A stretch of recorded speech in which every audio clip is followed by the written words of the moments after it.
or other chemistries, which will help them from the get-go. In the statements from the companies, they were also saying that this is the initial chemistry that they're going to be working with. So that indicates that the way they're going to set this up is that they can switch over to other chemistries as they become available. And just on your point about availability of resources to make these batteries, I mean, it's a huge question mark. And arguably, there will be bottlenecks along the way. These bottlenecks, we've seen historically, have been able to be resolved, on not necessarily battery raw materials, but usually when there is a bottleneck, that humans find a way around them. In terms of the supply, again, that was also a big topic at the Munich Car Show just now. The Chinese have been building their grip on the supply chain like no other nation. And while there is a lot of lithium coming out of the US or Australia as well, for example, 80% of lithium refining capacity is currently located in China. So it comes back to the geopolitics that we were talking about earlier on. There's currently no way around working with Chinese partners if you want to make battery vehicles. Elizabeth, there's also some news coming out of Germany on the China front. Again, Mercedes CEO kind of changes his tune on China as, maybe that's not going to be such a great growth market in the next 10 years as maybe they thought as recently as a couple of years ago. What's the background there? Yeah, he's really changed his tune, hasn't he? We were looking back over his comments from 2 years ago, and back then he was just saying how the market was still looking awesome, basically, and people not being able to get enough from their luxury vehicles. If the Chinese market really slows, that's a really big problem for the German car makers, because even if VW has been losing market share there, for all of the three German car makers, China remains the biggest market. So if people there are no longer, or in far fewer numbers, buying their cars, that's going to be a big problem. There are, of course, other markets that they can move to. We've had some speculation, just talking to people at the show, that for some of the products from the Mercedes, like, I know you love that car, the G-Wagon, that they could focus more on Middle Eastern customers. But obviously there are far fewer Middle Eastern customers than there are Chinese customers. Again, though, the US could be another market where they could refocus their marketing efforts or the styling of their cars to see if they can unearth a few more people to buy their cars. I have always thought, so I love the G-Wagon. I've been a fan since I was 9. I bought one in 2020, which made my pandemic awesome. And I've always thought, they only make like a few thousand at one factory in Graz. Mercedes doesn't even build them themselves. They outsource it to Magna Steyr, right? That's and right. They can't make more. Right. So there's a long waiting list and they're incredibly expensive. I've always thought Mercedes should try and make like a Volkswagen Bug version of the G-Wagon that everyone can buy and everyone would buy. But they don't want to go, I guess, down market, right, Elizabeth? Well, they were talking about a baby G-Wagon, weren't they, at the show, which set alight TikTok. So yeah, I mean, I think even Mercedes is surprised just how many G-Wagons they can shift. So if they're adding more derivatives, which does fit the narrative that we're getting from Mercedes, that they want to focus on their top performing cars, the top end vehicles within their portfolio.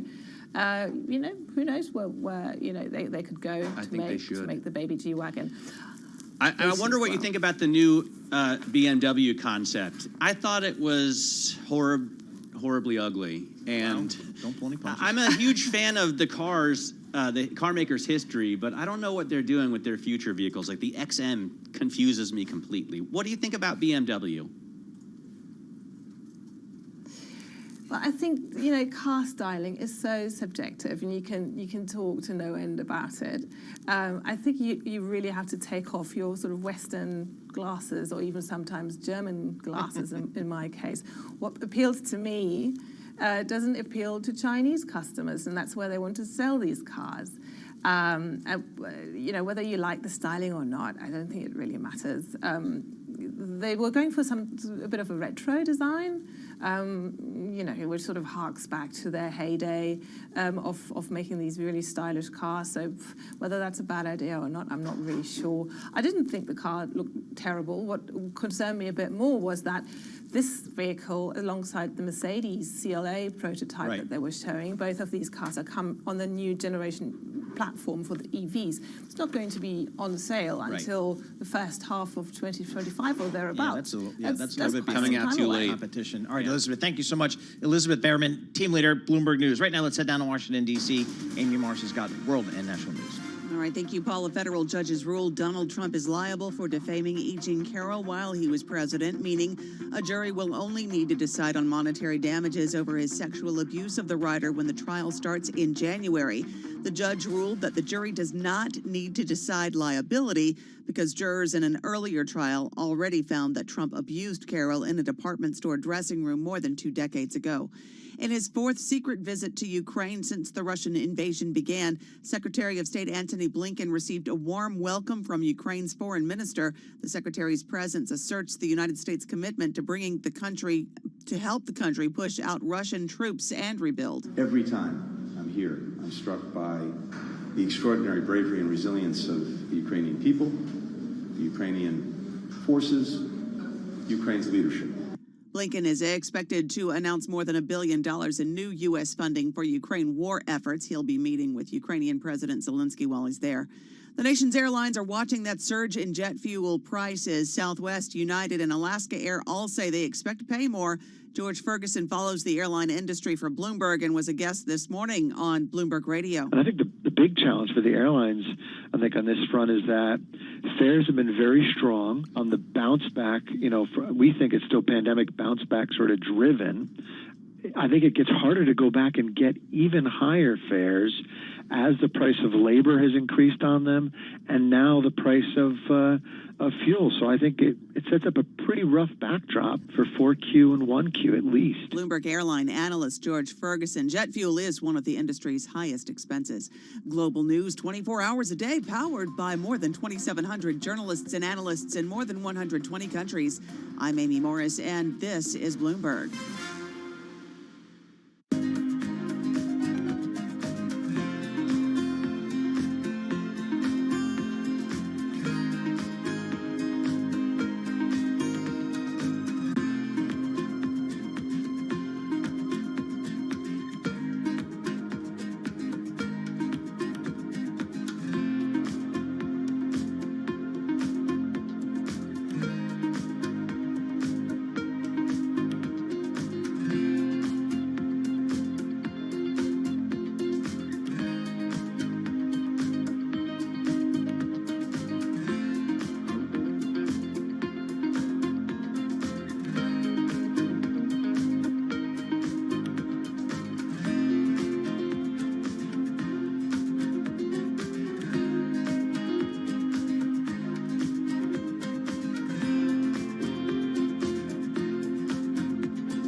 markets, headlines, and breaking news 24 hours a day at Bloomberg.com, on Bloomberg Television, and the Bloomberg Business app. This is a Bloomberg Business Flash.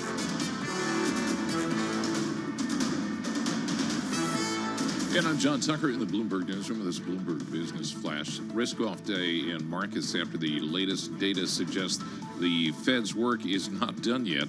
This is the ISM Services Index rising to a 6-month high in August, led by new orders and employment. Now, traders are now raising bets the Fed's going to hike in November. Tech stocks among the worst performers. And this certainly is not helping the inflation outlook. Brent crude oil holding around $90 a barrel. Meantime, at Allspring Global Investments, Ann Maletti says the jump in the price of oil does have a limit. I think the only good thing about this is the Saudis really do not want to see prices go above 100 or stay above 100 too long. They know that does damage demand, and they don't want to do that either. So I do think there is this fine balancing act that they're trying to create. Right now, the S&P 500, 34 points lower. That's down 0.8%. 44.62 on the index. The Dow Jones Industrial Average down 192 points. And the NASDAQ 100, 141 points lower, down 0.9%. Actually off the worst level of the session. Then you have AMC Entertainment. Those shares, 26% lower. They filed plans to sell up to 40 million shares of its common stock. That comes after a lengthy court battle. And yes, the Stones returning with their first collection of original songs since 2005. They actually had this live event on YouTube with Jimmy Fallon to announce the new album. And I had to look it up. Mick is 90. No, Mick Jagger's 80. Oh, come on, dude. You almost gave me a heart attack. 80. Keith is 79. Okay. So he's not too far. I think his birthday is in December. And yes, 80. Well, 80 is still like for a rock band. They're still rocking. I'm going to see Aerosmith on Saturday. And I'm going to see the Eagles Friday. You should say you're going to see the surviving members of the Eagles on the Who's Left tour. Okay. John Tucker, thank you so much. We appreciate it. Matt Miller, Paul Sweeney live here in our Bloomberg Interactive Broker Studio. We're streaming on YouTube, so go check that out. You can search Bloomberg Radio. Let's talk ETFs here. And we do that. We go to Sean O'Hara. He's president of Pacer ETFs. You know those guys because they were out with that very popular ETF, COWS. Looks at cash cows, hence the ticker. Sean, you've got one called CAF. I think I know what it is, but tell me what CAF ETF is all about. Yeah, thanks for having me, guys. Okay, we launched a whole series based on free cash flow yield. The largest is COWS, COWZ, but there's a small cap version, an international version, a global version, and an emerging market. So small cap, tickers matter in this business. And so we were thinking about, what the right ticker would be for a small cap cash cow, and CAF came to our mind. Perfect. It essentially is the same approach that the large cap uses. We use the S&P 600 as our starting universe. That's a broad-based small cap index. We eliminate financials. The second step is really important in small cap land. We eliminate all names that don't make money. Somewhere between 30 and 40% of the small cap names in these indexes like the S&P 600 or the Russell 2000 are not profitable. So we screen out all the companies that lose money, and then we weight by free cash flow. We picked 100 stocks with the highest free cash flow yield, and we weight by free cash flow. We cap everything at 2%. And so, most investors will have an exposure to small cap. Here's a way to get exposure to small cap where you're not buying stocks that don't lose money. But more importantly, in this environment with rising interest rates are more of a challenge for small cap names because most of their financing comes from short-term bank loan type facilities. So as rates have risen, the cost of financing has gone up. And so with our 100 stock portfolio, the current free cash flow yield on CAF is about 15%. So very, very healthy companies with regard to the excess free cash flow they generate, which will help them weather this storm of higher interest rates. So this market, you think you've got to break out of the broader just owning the S&P 500 and look for places to make money because you don't think it's going anywhere? I think a couple of things. First off, I think with regard to the broad market, I think it's time for people to start thinking about lowering their portfolio's PE before the market does it to them. We're still trading too high, generally speaking. There are opportunities to redeploy capital into other places that have lagged the large cap U.S. market, small cap being one of those. CAF has had a really nice run so far this year, somewhere up around 20%, I think, for the year. So, it's one of these things that doesn't get talked about, but there are opportunities to make money outside of the magnificent seven, if you will, that suck all the oxygen out of the room. And then surprisingly, global and international have been pretty good players for us, GCal and ICal, in terms of gathering assets and providing, again, fairly competitive returns, but doing so with, single-digit PEs and double-digit free cash flow yields. Hey, Sean, talk to us about the allocations in CAF. I see that almost 20%, 19% is in oil and gas. What's your energy call here? Well, it's kind of interesting we led into this. I think there's really three scenarios for energy. One is we sort of bounce around for a while. Two is we realize we have this massive supply-demand imbalance, which I think we're starting to realize right now, and we're not in control of our own destiny. I find it so ironic that the Fed is trying to tamp down demand when they only really control one half of the supply-demand story, right? So they can tamp down demand all they want. But if somebody shuts off the spigots, that cuts the supply side. So that doesn't really provide any relief for the price of oil or for inflation. So I would expect that we'll see energy prices continue to stay relatively high, which is, something that would benefit not only COWZ, because we're 34% weighted to energy there, which has actually had the last 90 days have been just on a tear mostly because of the energy exposure. And in the small cap land, we're about, as you said, I think 24% energy. And what's interesting about the small cap producers of oil and gas, like if you think about like an SM Energy, which is one of our top holdings, they're basically a Southwest U.S. producer of oil and gas, but they're a small cap name that's starting to pay dividends and starting to increase their dividends because of what's going on in the energy markets. So what are the next areas that you think, you guys are going to be focusing on here as we think about where this market is right now, where maybe the opportunities will be over the next year or so? I think, if you look at our broad array of products, we've got, large cap value. We've just launched large cap growth. Or I should say, generally speaking, we have a value suite. We're just starting to launch our growth suite. We have a pretty healthy roster of risk management ETFs. And I think, given how fast things have run here, and given the fact that, this is not necessarily looking to me like an environment where you really want to be like really, really risk on. I mean, there's a lot of headwinds.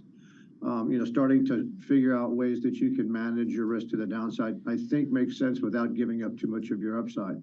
And so I think, the market, as I said earlier, I think it's a little expensive. I'd rather own, lower PE stocks that give me, competitive dividends that are profitable, that, trade at a big discount to the market, but also generate a lot of excess free cash flow, because they're the ones that will be able to survive and make it through a potential soft landing, hard landing, disastrous landing, crash landing, whatever landing we wind up on. Those are the kind of names you're going to want to have in your portfolio when those things happen. But if we have a recession, especially if it's a crash landing, the oil price can't hold at this level, can it? No, and I think that's the third scenario, right? The first was bubble along. Second is, supply-demand imbalance gets realized. And the third is the Fed is successful in doing what they're setting out to do, which is to destroy the U.S. economy, right? More people need to lose their jobs so we can get inflation under control. If they're successful doing that, then the demand for oil will go down and the price will go down. But we rebalance our ETFs every 90 days. And so if that's the scenario that plays itself out, it will only be a quarter or two before we'll reposition the portfolio someplace else and cut the energy exposure based on what would logically be a decrease in their free cash flow yield because the price of oil went down a bunch. All right, Sean, thanks so much for joining us once again. Always appreciate getting your perspective. Sean O'Hara, he's the president of Pacer ETFs, looking at free cash flow. Lots of ways to play it with their ETF portfolio. Large cap, COWZ, COWZ. And then for the smaller cap, CALF ETF, focus on free cash flow. Markets taking it on the chin here today on the back of some of that economic news we had earlier today. S&P off 0.8%. The NASDAQ off a little over 1%. WTI crude oil, it's up 0.4%, $87 sitting there for WTI crude oil. So we will keep an eye on that as it continues to move higher. This is Bloomberg. Let's get some company news right now with Lisa Mateo. Thanks, Paul. A new study finds that Moderna's latest COVID shot helps with a new strain. According to clinical trial results, the vaccine increased antibodies, which are an important part of the immune system, to the strain almost 9-fold. Now, scientists are tracking the variant because it has many new mutations, raising the possibility that it could spread. But it's still too soon to know how transmissible it really is. The news not doing so much for shares right now. Moderna shares down more than 1.5%. Some good news for music artists, thanks to a new streaming service. Bloomberg's Gina Cervetti has that story.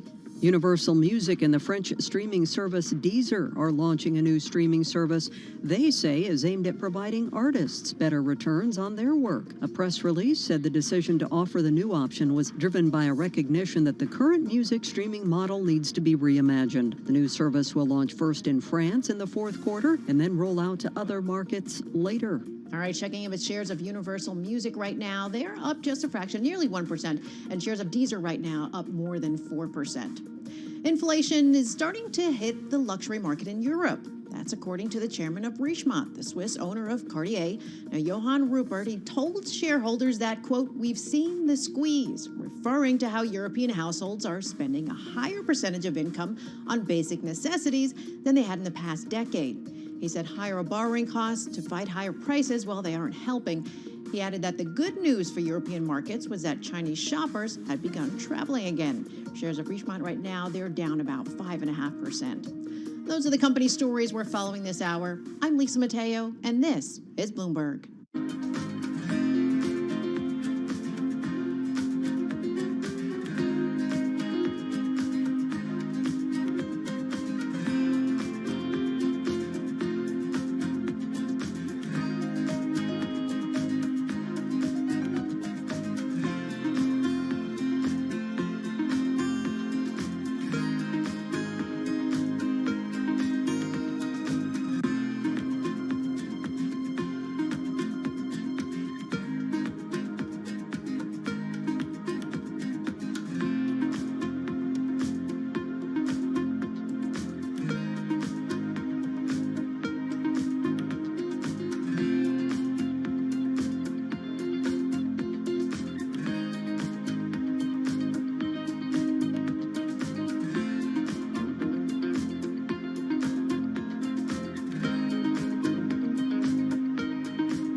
This is Bloomberg Markets with Paul Sweeney and Matt Miller on Bloomberg Radio. All right, Matt Miller, Paul Sweeney here in the Bloomberg Interactive Broker Studio, seeing a sell-off in the markets continued. S&P is off about 0.8%. NASDAQ off 1.1% right here. We'll keep an eye on the equity market.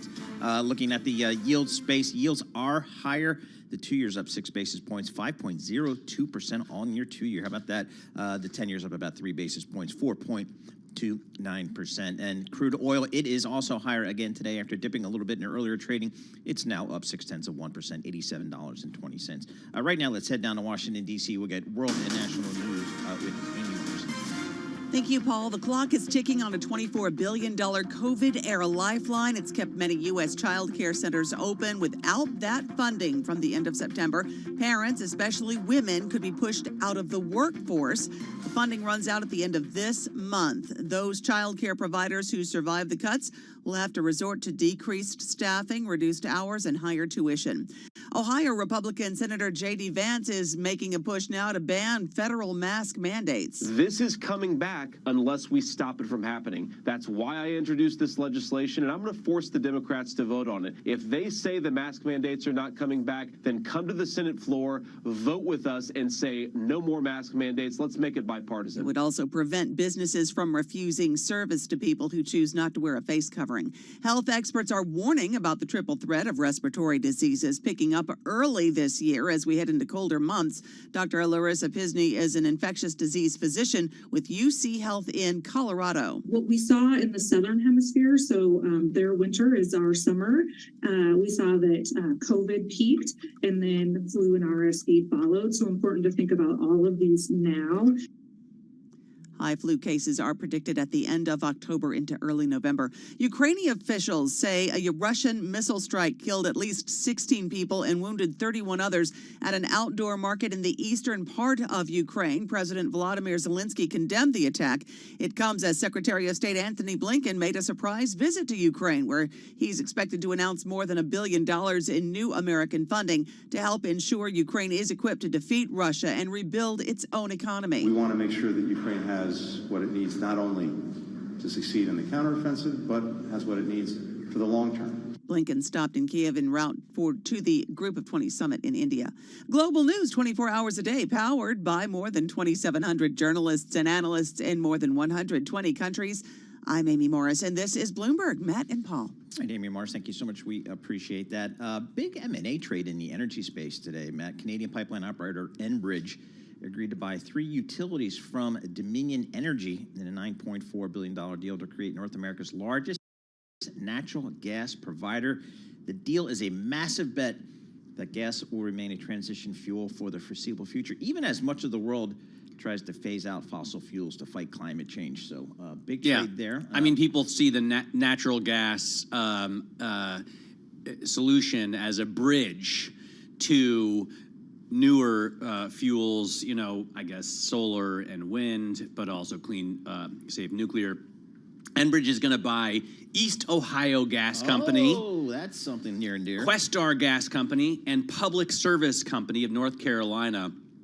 It's going to double Enbridge's gas utility business. That company, Enbridge, is based in Calgary, where they held an Olympics at one point. But there's a strong push to deploy more renewable energy. Obviously, a growing recognition that the green transition is going to take time. And gas is going to be, like I said, the bridge, the transition fuel for the meantime. Yep, the transaction is valued at $14 billion, including debt. It will be Enbridge's largest since its acquisition of Spectra Energy for about $28 billion in 2017. That's according to data compiled by Bloomberg. And of course, I always look at the advisors on the deal: Morgan Stanley and RBC, which is Royal Bank of Canada. They are Enbridge's financial advisors on the deals, while on the sell side, Citigroup and Goldman Sachs represented Dominion. So that's good to see. McGuire Woods, a Richmond-based law firm, also advising Dominion, so which is a Richmond-based company too. So lots of good stuff there. M&A in the energy space coming at you. We're gonna have more. This is Bloomberg.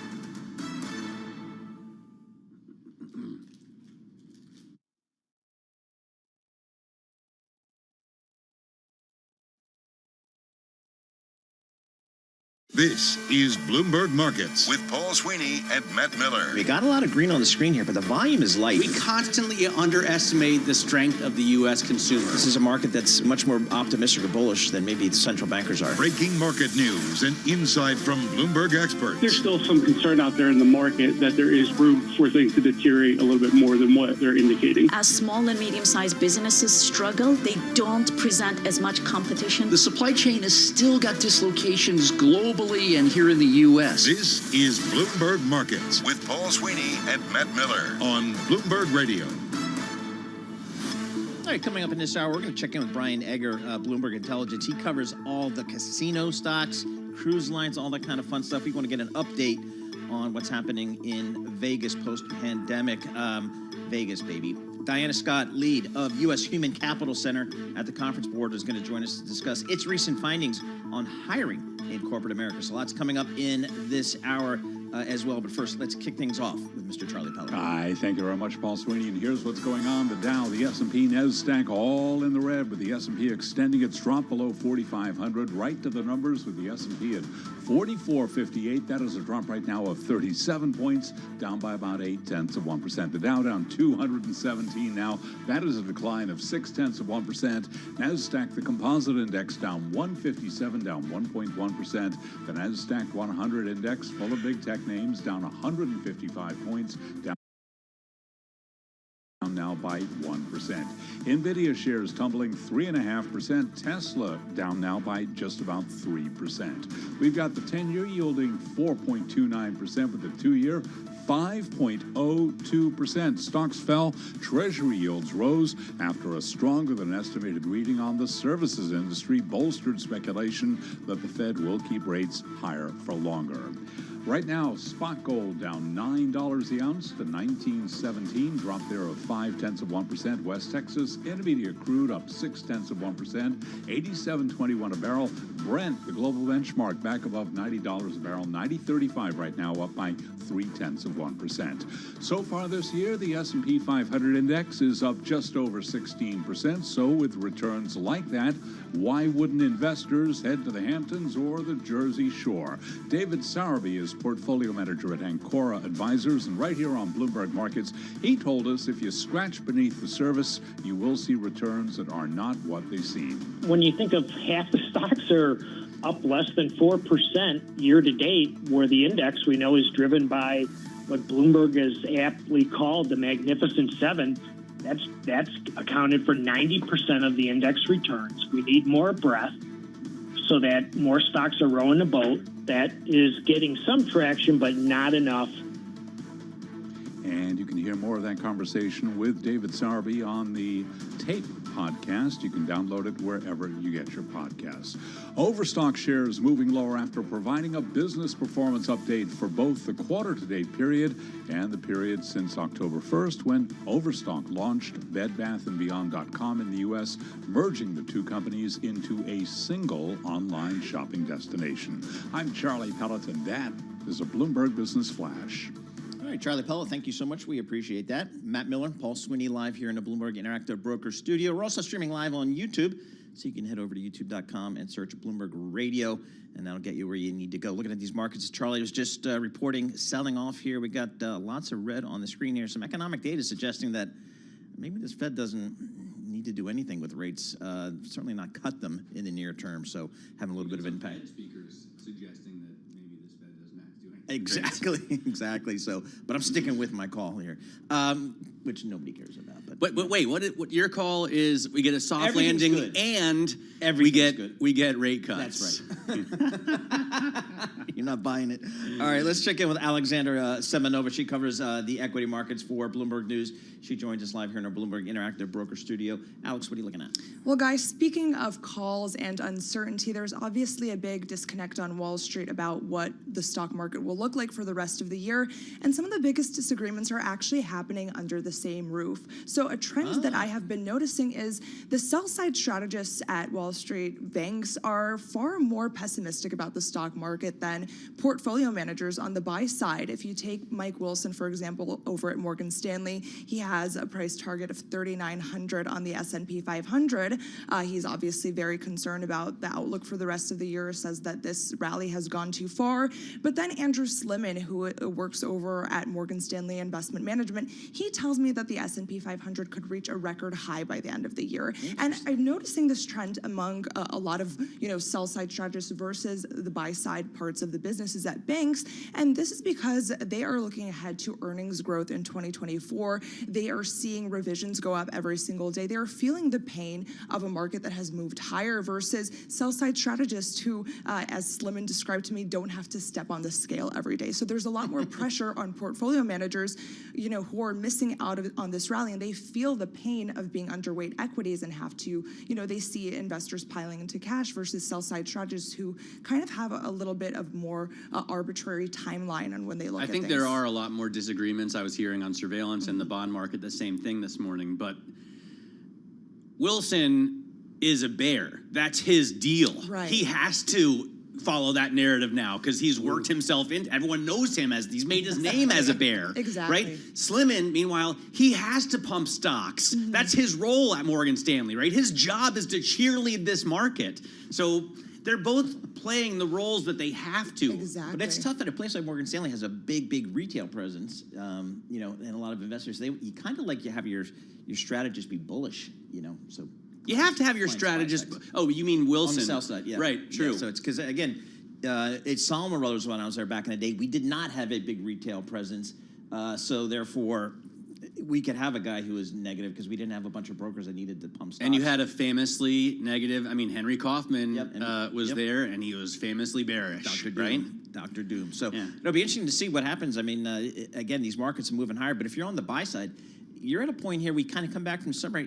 Man, if you haven't been in this market, exactly, you're gonna have a tough time catching up. And that is one of the reasons that they do see the S&P 500 taking another leg higher in the remaining months of the year. There's this view that a lot of investors who have felt the pain of being underweight equities will see this rally continue and actually pile into stocks. That's why we've seen pullbacks that have been really modest so far as people kind of go ahead and buy the dip after missing out on the first half rally. The median forecast, I just look at Lou Wang's stories. Last week she put together a bunch of strategist estimates.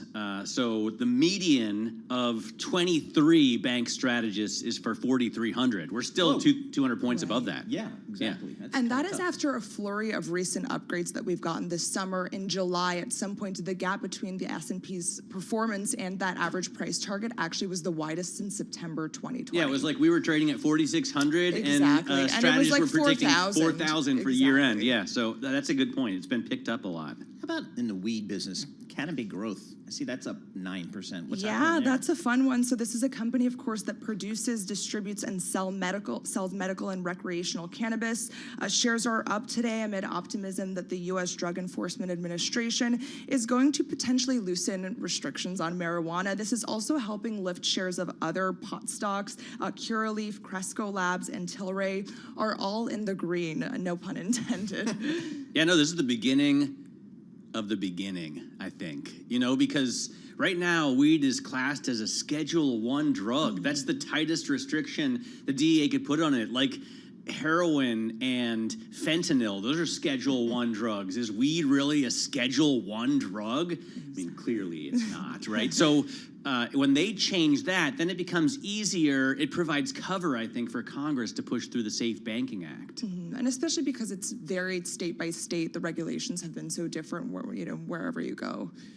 All right, great stuff. Alexander Semenova, thanks so much for joining us. Appreciate it. Alex covers all the equities for us in the market here. And again, we got the S&P 500 down 0.9%. We're going to get to our next guest. Really fascinating story. Reed Pickard joins us. She's a U.S. economy reporter and editor for Bloomberg News. She joins us via Zoom here.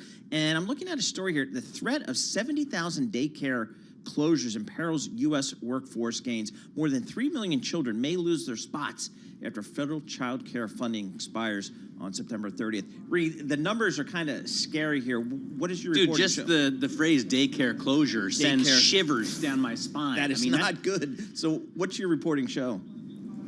So kind of throwing it back a little bit, so the American Rescue Plan that was passed back in 2021 allocated $24 billion to child care providers to, do things that help them keep their doors open, whether that was keeping up with rising costs or hiring more staff or giving pay raises to the staff that they had so that they didn't leave, in a tight labor market. That funding it expires at the end of September. And so, talking to providers, they say that, not only does this threaten to, make them close, but if they do manage to survive, it could be things like cutting the number of workers they have and thus the number of childcare spots they have, their operation hours, or increasing prices for parents. And so when we think about, the broader impact for the economy, it really is going to test these frankly fragile gains that women have made in the workforce in recent months, historic gains.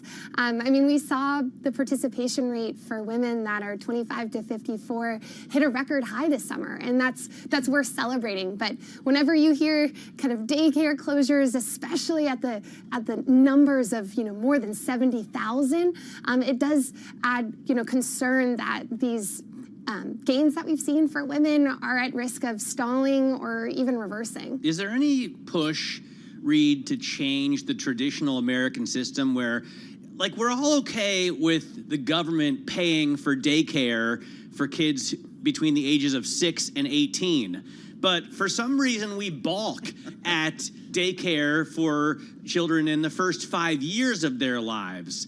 Doesn't it? Isn't that weird when you really think about what it is? It is weird, and it's something that most people really view as a stunning oversight in our current economy.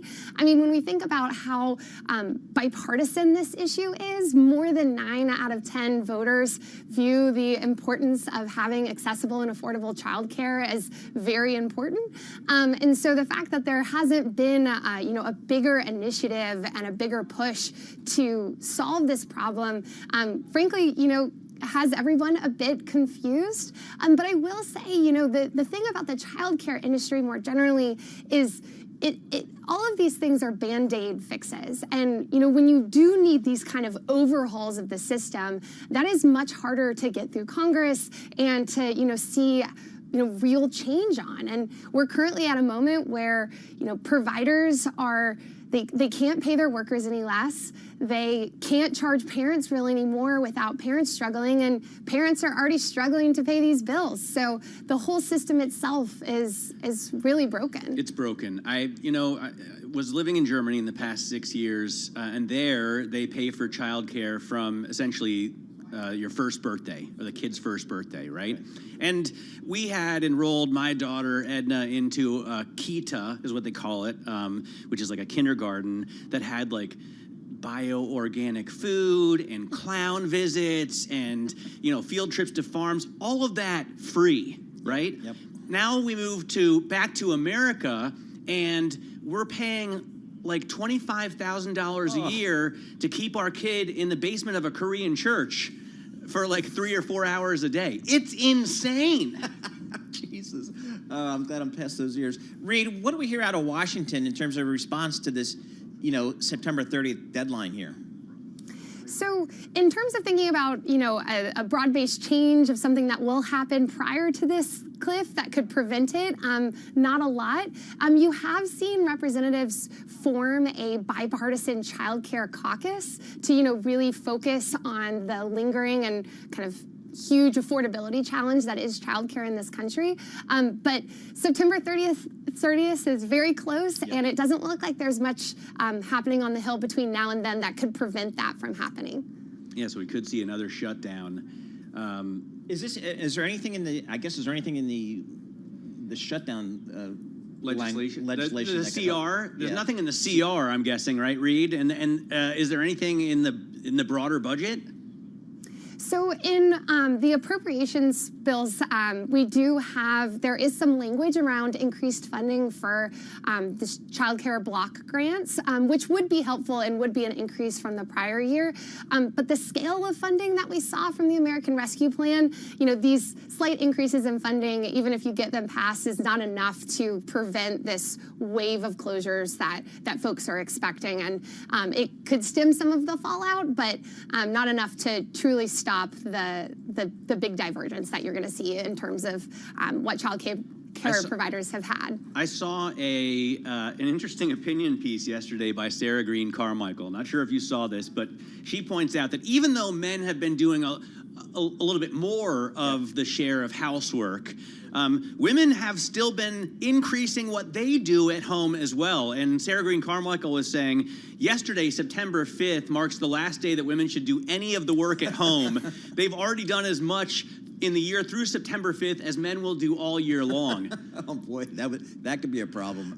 Hey, Reed, you got a great chart in here that shows that women's participation rate in the workforce really dropped precipitously at the beginning of the pandemic, but it's come back, but that could be a risk, couldn't it?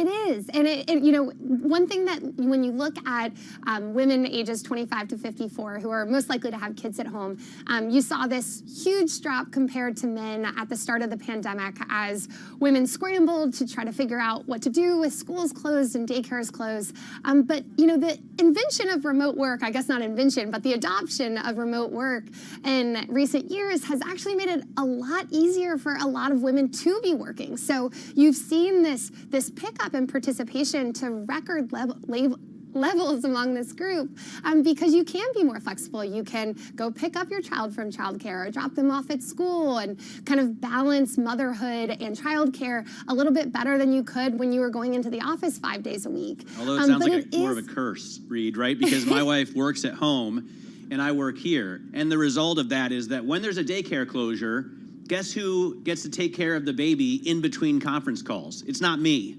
So that's kind of a problem, I would think, more than a benefit.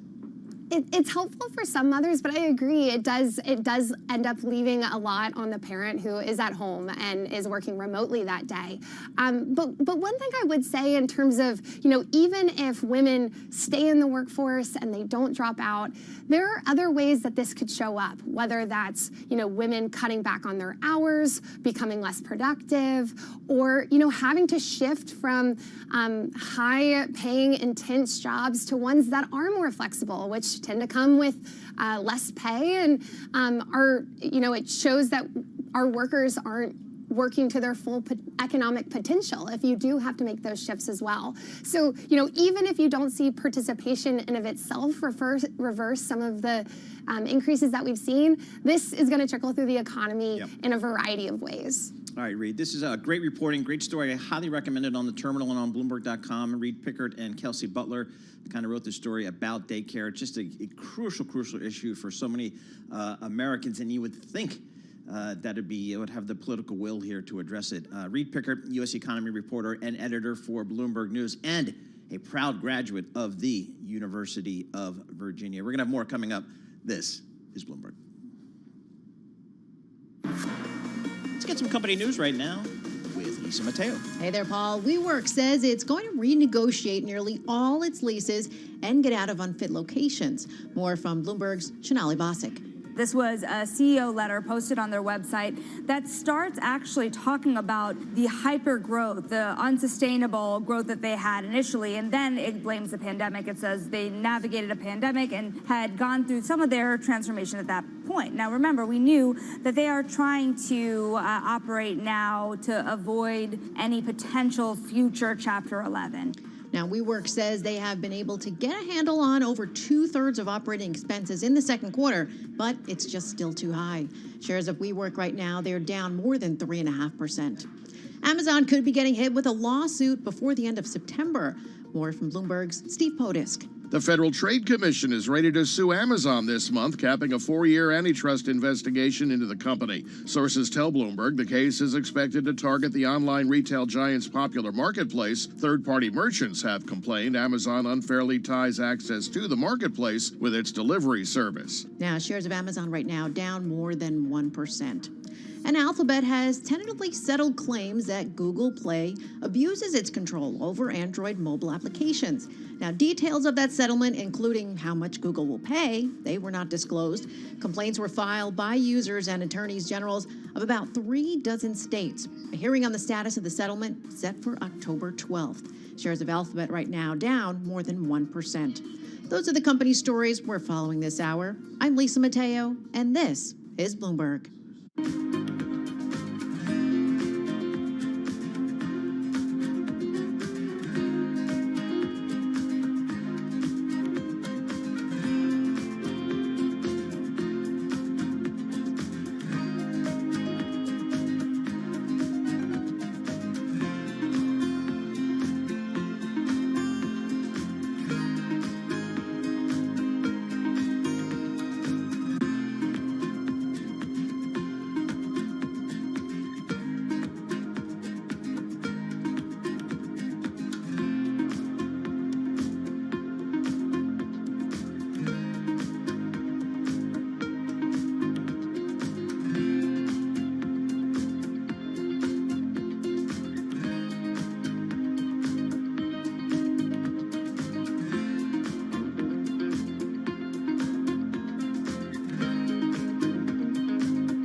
Headlines and breaking news 24 hours a day at Bloomberg.com, on Bloomberg Television, and the Bloomberg Business app. This is a Bloomberg Business Flash.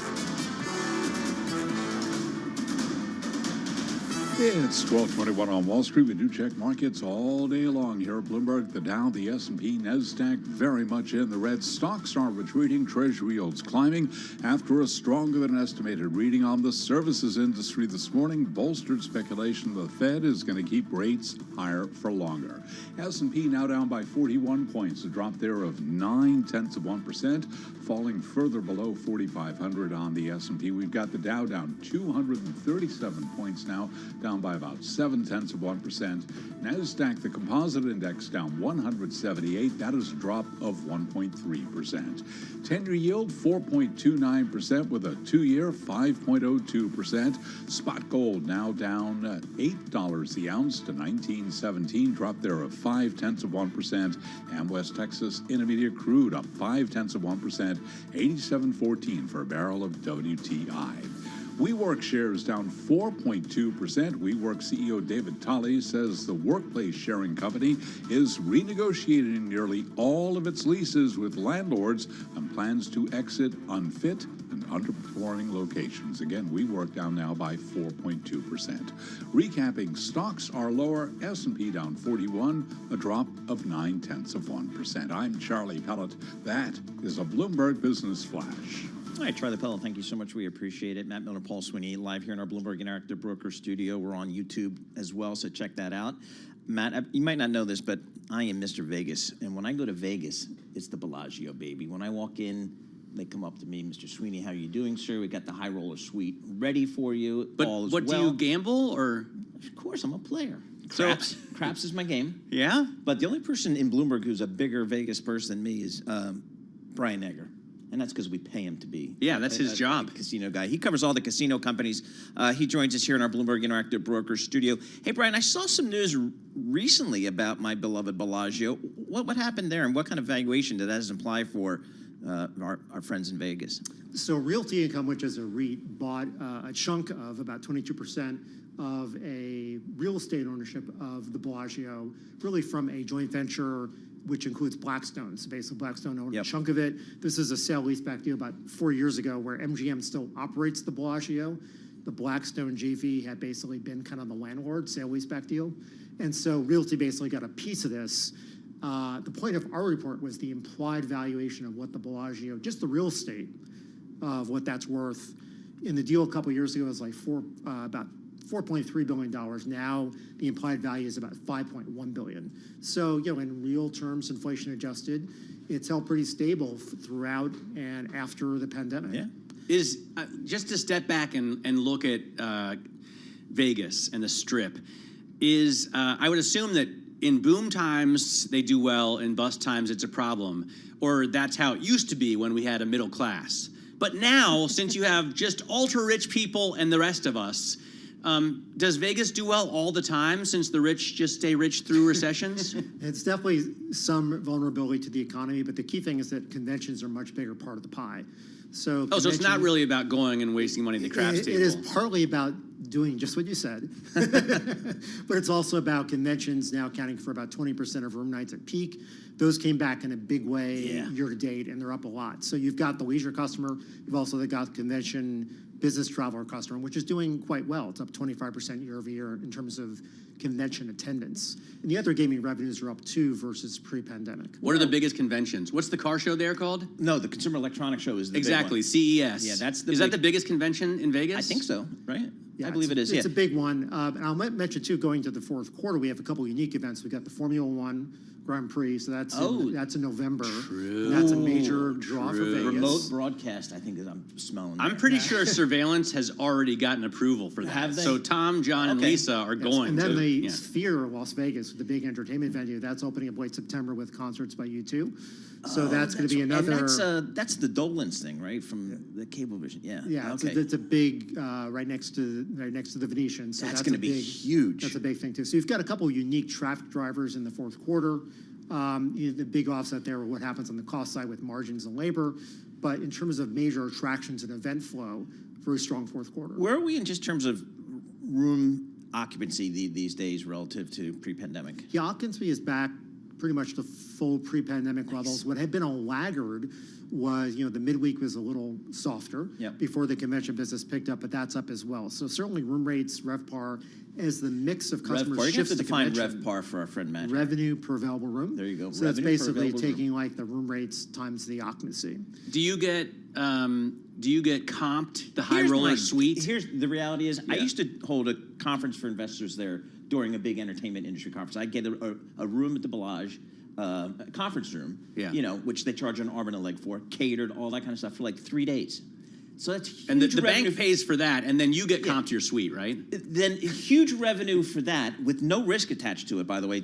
So their take is 100% of that, as opposed to if I bet I'm going to win a little bit. And then I had expensive dinners there for like 10 clients every night with the best wine and all that kind of. So the money they made off of me was a lot, and it was completely risk-free to them. The catered banquet business is. And so really then high I go up to the manager and I say, why don't you comp me as if I spent this at the tables, which your take would be even less. Now you get 100% of it. That never worked. So anyway. Wow. So, all right, talk to us. That's Vegas. The other thing we need to talk about, well, actually, another thing on Vegas, are there any plans to add capacity to Vegas?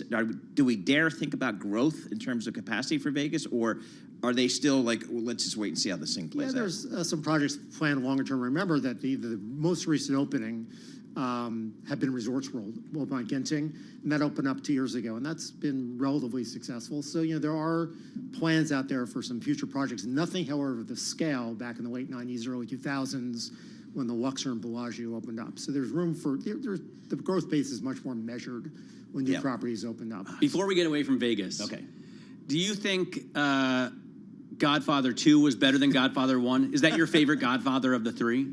I think it's probably the best original movie sequel in all time. Of all time. And I'll leave Godfather 3 out of the discussion. We all. I enjoyed 3. I know. Yeah, I mean, people it's just the poo-poo comps it, were but- tough. The comps are tough. Yes. Tough comps against 1 and 2. All right, so Vegas is Vegas. It's doing its Vegas thing. Good to see them back. How about the? I know you also cover the regional casinos, and that's where I think we're going to see if there is in fact economic pressure out there for the vast majority of Americans. That's where you'll see it. What are you seeing in those casinos? Potentially, it's also been, excuse me, very strong. Potentially, that's where you could get a slowdown. But the big dependency there is drive-in traffic, gas prices. It's much more kind of a local economy determined market. So it'll go with what happens in the oil patch will determine casinos' outcomes in Louisiana, Mississippi. So it really is a function of proximity to local population centers. Are the companies saying our consumer is?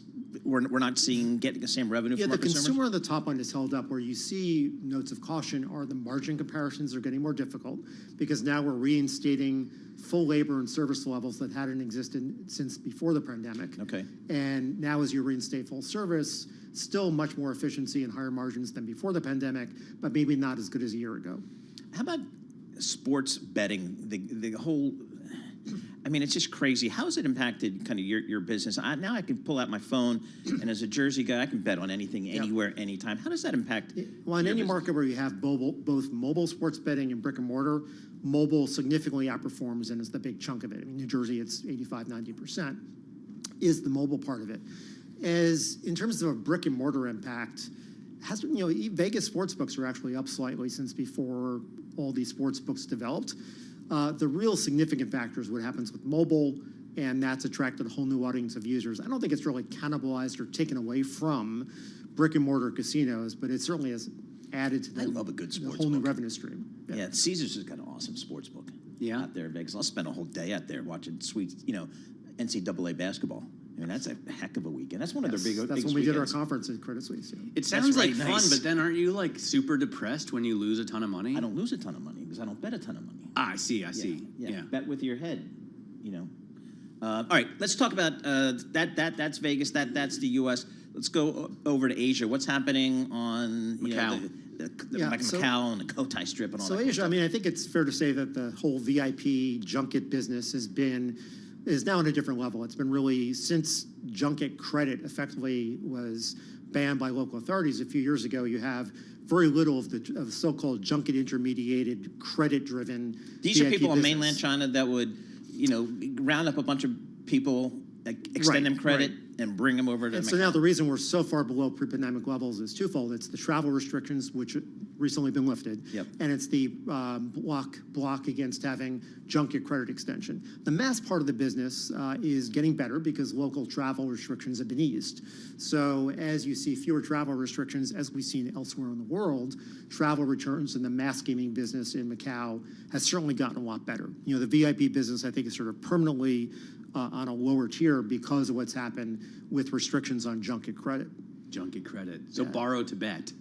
What's that? Borrow to bet is what junket credit. That's insane. It was a huge part of that that market. very So strong are we? So they're not at pre-pandemic levels. No, I mean we're getting closer. I mean certainly the mass business has gotten much closer to the pre-pandemic benchmark than the VIP business, but we're getting bigger now. We're now kind of like at the we're coming back to a point where it was much bigger than Vegas. Now it's approaching that level again as the mass business comes back. Yeah, just fascinating business. It's a heck of a profitable business when you get it right, like a lot of those big operators. I'm a big Steve Wynn fan. Have always invested in anything that guy puts his name on.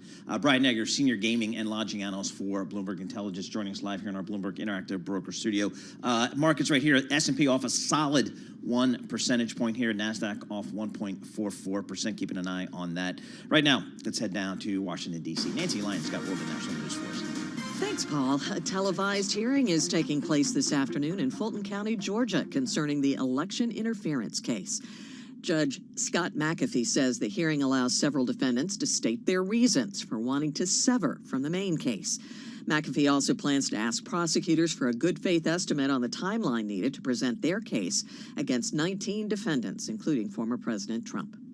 President Biden is masking and testing for COVID-19 after First Lady Jill Biden tested positive. Nationwide, hospitals are seeing double-digit increases in COVID infections. Dr. Megan Ranney, the dean of Yale School of Public Health, says when a new COVID booster is available, people should get it. We're expecting that it's going to be released in a week or two. The CDC is meeting next week to approve it.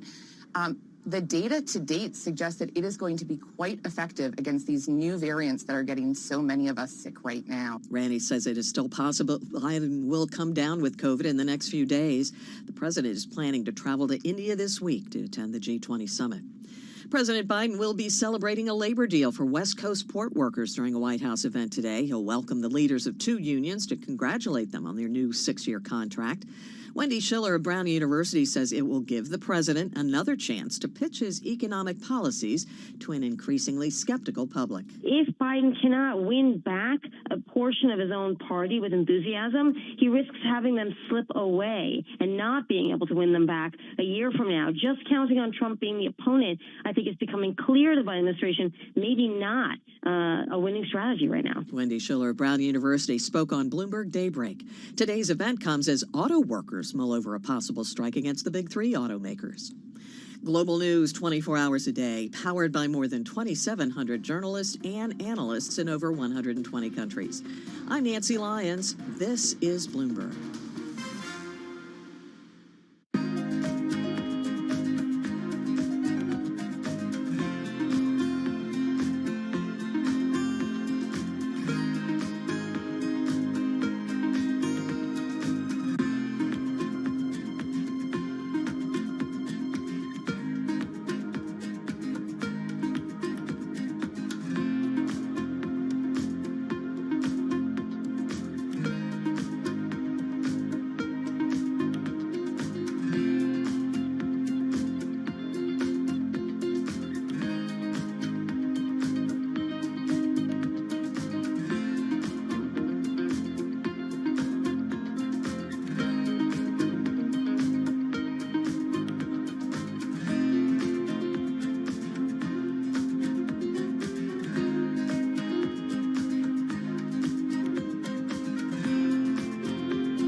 Markets, headlines, and breaking news 24 hours a day at Bloomberg.com, on Bloomberg Television, and the Bloomberg Business app. This is a Bloomberg Business Flash.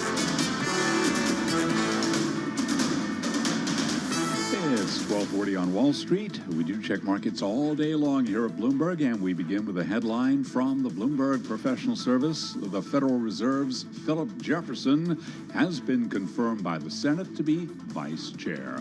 Stocks lower across the board. In fact, we are at the lows of the day right now on the S&P 500 index as it falls further below 4,500. 44.51 right now on the S&P, down 45 points. That is a drop right now of just about 1%. We've got the Dow down 266 points, a decline there of 0.8%. NASDAQ, the composite index, down 198, a drop of 1.4%. The NASDAQ 100 index down 195, a decline of 1.4%. Stocks are retreating. Treasury yields are climbing after a stronger than estimated reading on the services industry bolstered speculation that the Fed will keep rates higher for longer.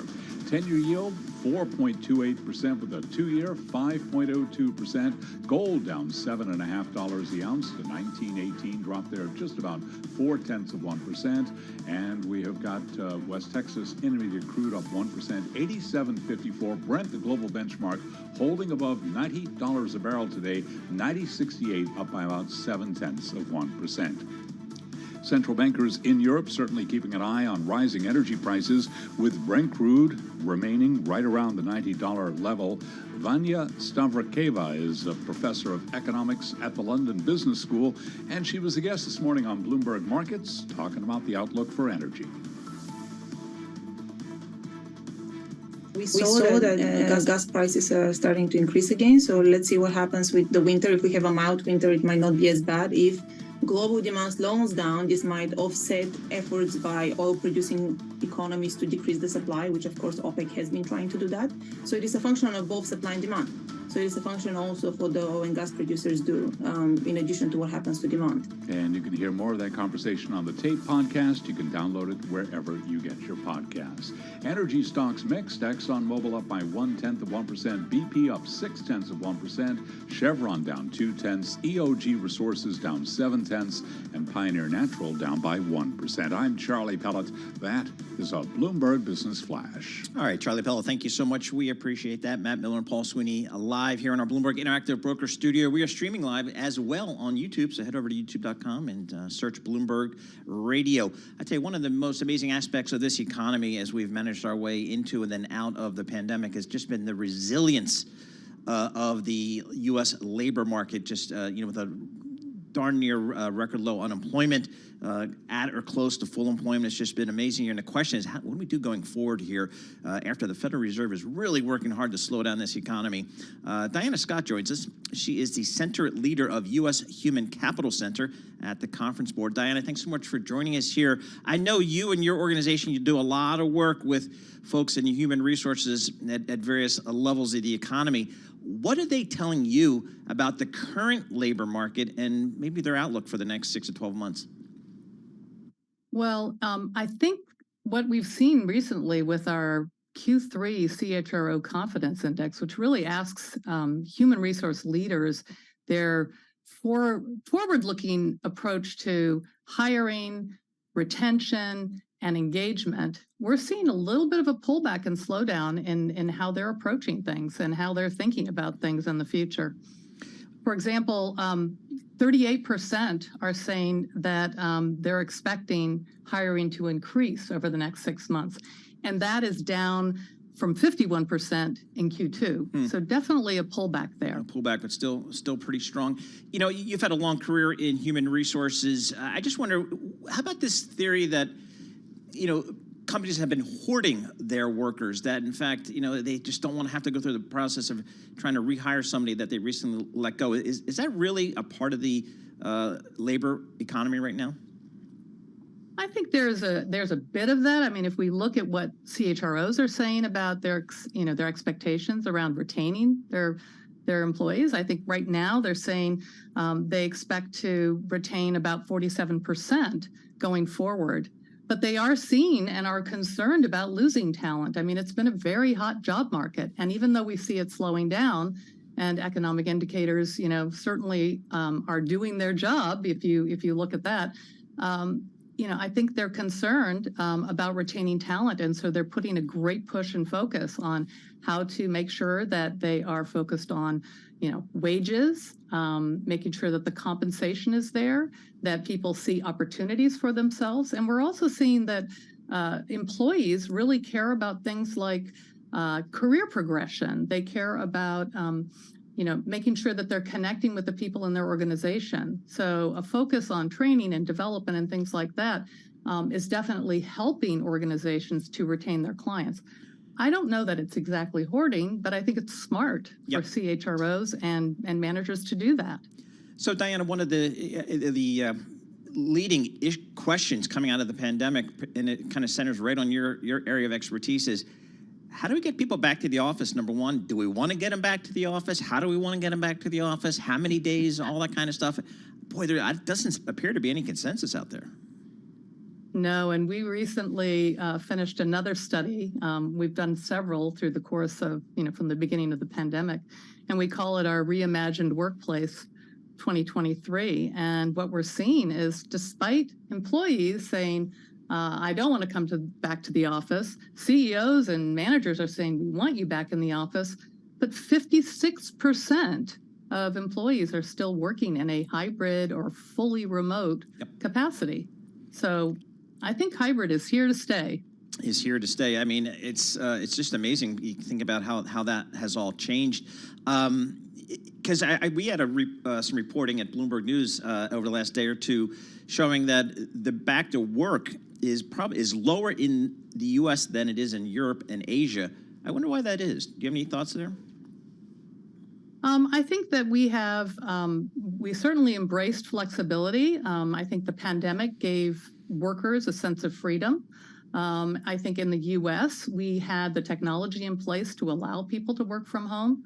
But I think it's also very nuanced. You have to look at the types of jobs, and not all jobs are, capable of working in the office or working from home. They might have to be in the office or on site. I mean, if you look at the service sector or industrial jobs, I think our stats now show 81% of them are back full-time, 5 days a week, which makes sense. I mean, that's logical.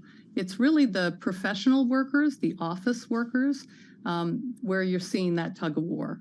How about, there's some thoughts as to, again, the back to work, the hybrid percentages. Hey, you give me a real slowdown in the economy, and we'll see a back to work emerge. Is that something you hear from some of the companies you talk to? I think we hear a little bit of that. Some senior leaders feel like if the economy slows down a bit and hiring decreases, which it is, I mean, we're seeing a pullback in hiring, that our office workers will be very happy to come back into the office. But I think some very enterprising companies are saying, well, wait a minute. If we can show our employees that we're able to have some flexibility and come up with a solution that works for both sides, then we might actually win in the talent wars. Because if you look at hiring, it's still quite robust. Yep. I mean, 187,000 jobs added. Yes, that's lower and it's starting to slow down, but that's a lot of jobs. Hey, Diana, just about 30 seconds left here. How about the whole visa situation? If I want a certain type of worker, is the visa system working for me today?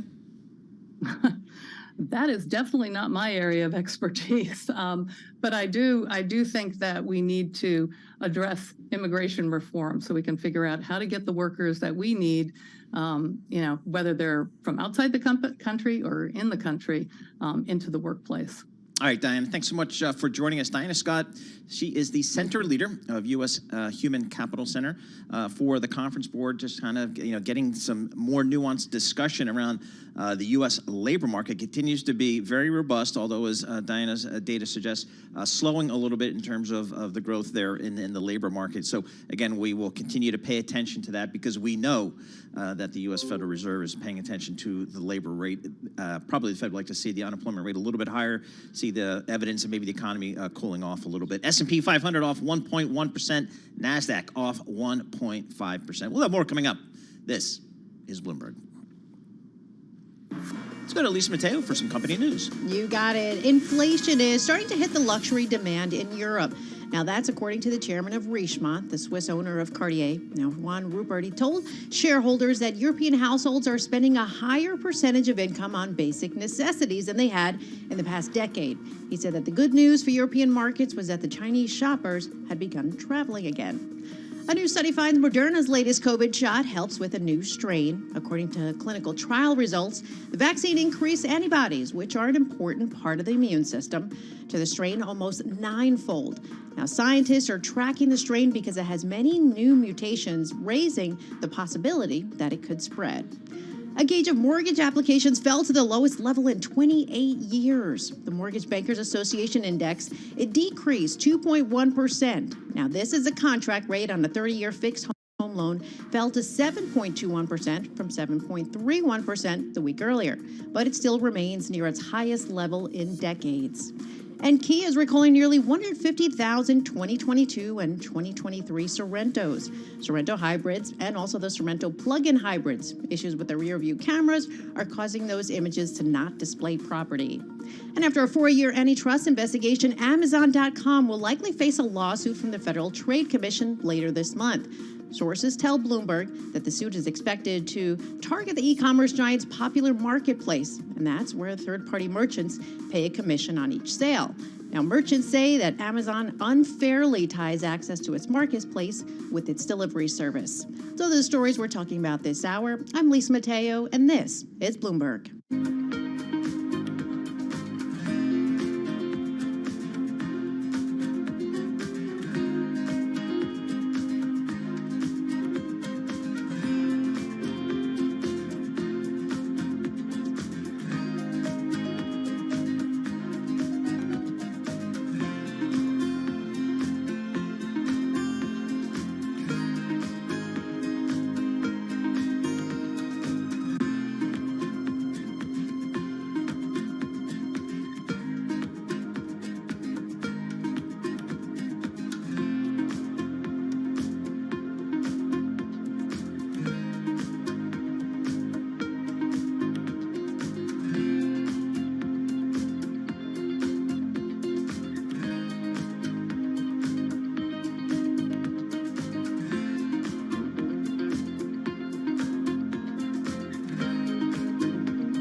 This is Bloomberg Markets with Paul Sweeney and Matt Miller on Bloomberg Radio.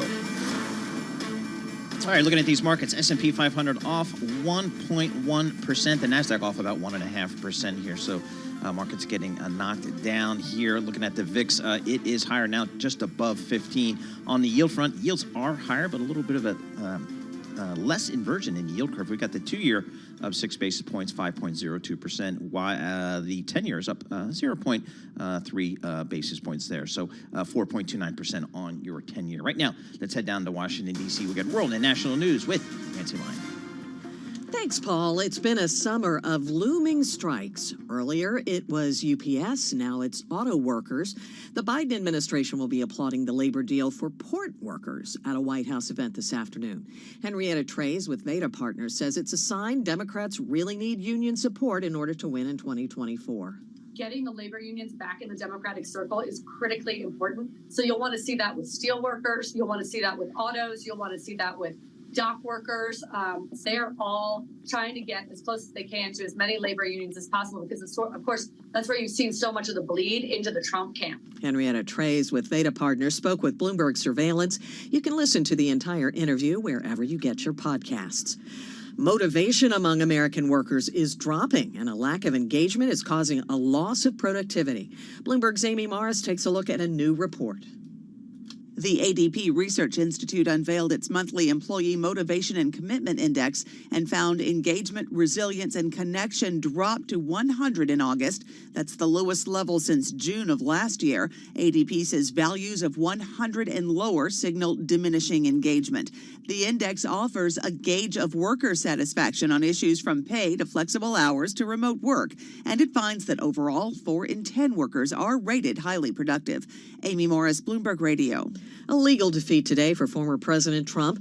A federal judge has ruled Trump is liable for defaming E. Jean Carroll while he was president. That means when the trial begins in January, the jury will only need to decide on monetary damages. Jurors at an earlier trial found that Trump did sexually abuse Carroll in a department store dressing room. That jury also held that he defamed her by calling her a liar on social media. Global news 24 hours a day, powered by more than 2,700 journalists and analysts in over 120 countries. I'm Nancy Lyons. Now back to you, Paul and Matt. All right, Nancy Lyons, thank you so much. We appreciate that. In another sign that the IPO market may be picking up some steam, Amer Sports, the maker of Wilson tennis rackets and Solomon ski boots, has filed confidentially for a U.S. public offering that could value the group at as much as $10 billion. People familiar with the matter said. The company plans to list by early next year, the people said, asking not to be identified, discussing information that's private. Amer Sports is targeting an IPO of more than $1 billion and could end up seeking as much as $3 billion, depending on market conditions, some of the people said. The company, which is backed by China's largest athletic apparel producer, Anta Sports Products, also owns brands including Louisville Slugger baseball bats, Arc'teryx outdoor gear, and Atomic winter equipment. Bloomberg News first reported in December that Anta and its co-investors, including private equity firm Fountain Vest Partners, were considering an IPO of Amer Sports. Deliberations are ongoing, and details of the proposed IPO could still change, the people said. A consortium led by Anta acquired Amer Sports for about $5.2 billion in 2019 as part of an effort to bring high-end athletic equipment to China's increasingly wealthy middle class. The buyer group also included Tencent Holdings and Chip Wilson, the billionaire founder of yoga apparel retailer Lululemon Athletica. In 2020, Anta sold Amer's fitness equipment company, Precor, to Peloton Interactive for $420 million. Revenue at Amer Sports jumped 22% last year to about $3.3 billion US dollars. That's according to Anta's latest report. So again, IPO market starting to pick up a little bit of steam here as we come out of the summer and head into the fall, and that's certainly good news for those on Wall Street. S&P 500 off 1.1%, NASDAQ off 1.5%. I'm going to quote Bitcoin because Tom Keene is not here. It's off about 0.5%, 25,587. Sound On with Joe Matthew. Washington, D.C. starts right now.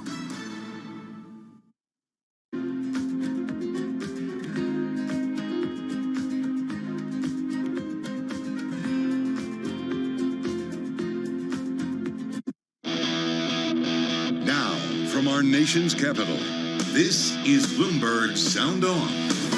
The Biden administration says we're making good on a long-held promise. Ballooning budget deficits in Washington. We're in a bizarro political world here. Bloomberg Sound On. Politics, policy, and perspective from D.C.'s top names. Most people, including most Republicans in Congress, understand that we need to get aid to Ukraine. Who's going to take us in a rational way into the future and lead our country? This has really become kind of a new frontier in American politics, is this battle between red states and blue cities. Bloomberg Sound On with Joe Matthew on Bloomberg Radio. The federal deficit is about to double. Welcome to the fastest show in politics. As lawmakers chew over a budget, some threaten to shut down here in Washington with a new forecast out that shows deficit spending exploding to $2 trillion by the end of our fiscal year. That's this month, by the way. We'll be joined by Mark DeWine from the Committee for a Responsible Federal Budget, the man who crunched the numbers. Later, Mike Pence calls on conservatives to reject the siren song of populism as Joe Biden refines his attacks on Donald Trump on the campaign trail. Analysis on all these stories from our panel. Bloomberg Politics contributor, Democratic analyst Jeannie Shanzano is with us today, along with Republican strategist Chapin Fay from Actum. It's all after a look at Wall Street. We get started on that right now, as always, with Charlie Pellet. Hey, Charlie. Thank you very much, Joe Matthew. Indeed, those bears growling on Wall Street right now. We've got the Dow, the S&P, NASDAQ. They're all trading lower. In fact, we are just about the lows of the day right now on the S&P, trading at 44.44, falling further below 4,500. A drop right now. We're 52 points on the S&P 500 index. That is a decline right now of 1.2%. Dow Jones Industrial Average down 338 points, down 1%. NASDAQ, the composite index, down 211, down 1.5%. NASDAQ 100 index down 212, drop there of 1.3%. Broad-based selling today. The Russell 2000 index of small cap shares, that is trading lower by about 0.8%. 10-year yield at 4.29% with a 2-year 5.01%. Spot gold down $5.50 the ounce to $19.20, a decline there of 0.3%. West Texas Intermediate crude oil traded here in New York 87.39 a barrel, down up 0.8%. Brent holding above $90 a barrel. Barrel of Brent up by 0.6%. So Brent trading above 90 as traders digest a decision by OPEC Plus leaders Saudi Arabia and Russia to extend supply curbs through the end of the year. Kevin Book is Managing Director of Research at Clearview Energy Partners. When you look at the Saudi Arabian and Russian decisions in recent days, I think traders are starting to finally take them seriously. You know, Prince Abdulaziz, the energy minister of Saudi Arabia, referred to the million-barrel voluntary cut as a lollipop. It's starting to seem like an all-day sucker, a really long-lasting effect, and that's getting priced in now as well. And you can hear more of that conversation on the Bloomberg Surveillance podcast. You can download it wherever you get your podcasts. Indeed, a mixed day right now for oil stocks. Case in point, ExxonMobil down 0.1%. BP, the ADRs there up 0.5%. Chevron down 0.3%. EOG Resources tumbling by 1%. Pioneer Natural down by 1.1%. Again, recapping, a lot of red on the screen on this Wednesday with the S&P 500 index now falling 52 points, a drop of 1.2%. I'm Charlie Pelleton. That is a Bloomberg Business Flash. Hey, Charlie, thank you. Welcome to the Wednesday edition of Bloomberg Sound On. I'm Joe Matthew in Washington, where it's hot. It's like 100 degrees outside here. It's hot and congested. It took me an hour to drive 9 miles this morning. The traffic is miserable. The heat island that we call Washington, D.C. Serving as quite the metaphor for Washington right now, right? Gridlock on the Hill, coupled with a lot of hot air. And that's going to be the case for a while. Certainly beyond this week, if we can put the weather forecast aside. And we're going to try to get to the bottom of some of this with Jack Fitzpatrick, for starters, joins us from Capitol Hill, our approps expert and good friend of the program here. And then we're going to have a conversation with Mark Goldwine, who's shook up the Capitol over the weekend with this story in the Washington Post of our deficit doubling this fiscal year, which, by the way, is just about to end. Jack Fitzpatrick back on Capitol Hill, right where he belongs. Of course, Bloomberg Government Congress reporter. It's great to see you here Jack, everyone is throwing in on a government shutdown, of course. The deficit story is one that we don't talk about a lot, particularly as President Biden trumps his deficit reduction legislation and will continue to do so through the campaign. But we have to be honest about what's happening here. What do the numbers look like to you? The numbers demonstrate that the big picture budgetary picture in the U.S. is far beyond the scope of a lot of the legislation that you've heard of in the news.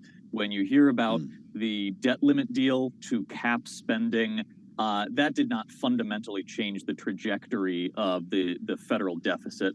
A lot of the underlying issues that I'm sure Mark at CRFB can tell you about pertain to lower revenues than expected as the stock market didn't do too well, and then rising spending on things. You heard the big story earlier this year on the increase in Social Security payments, which was tied to the rate of inflation.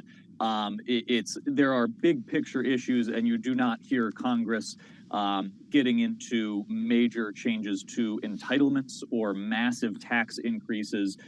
So it's a reflection that a lot of the stuff you've heard on deficit reduction is sort of tinkering around the edges and ignoring some of the biggest issues in the federal budget.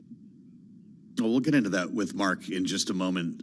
Jack, you're, of course, on the Hill as senators return, House members return next week.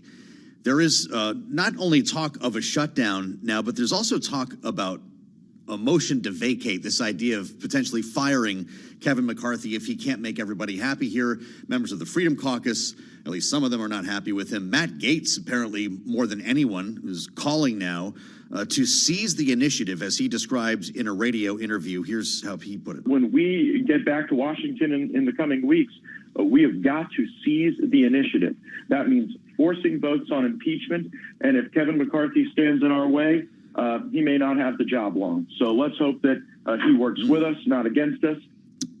Okay, so he said it out loud. We've been hearing a little bit about this more often recently, Jack, as we get into the throes of budget debate. But a couple of months back, when Kevin McCarthy helped to shepherd this deal on the debt ceiling, we were told that he was in firm control. There was no number two. He kind of had proven his worth here as the man holding the gavel.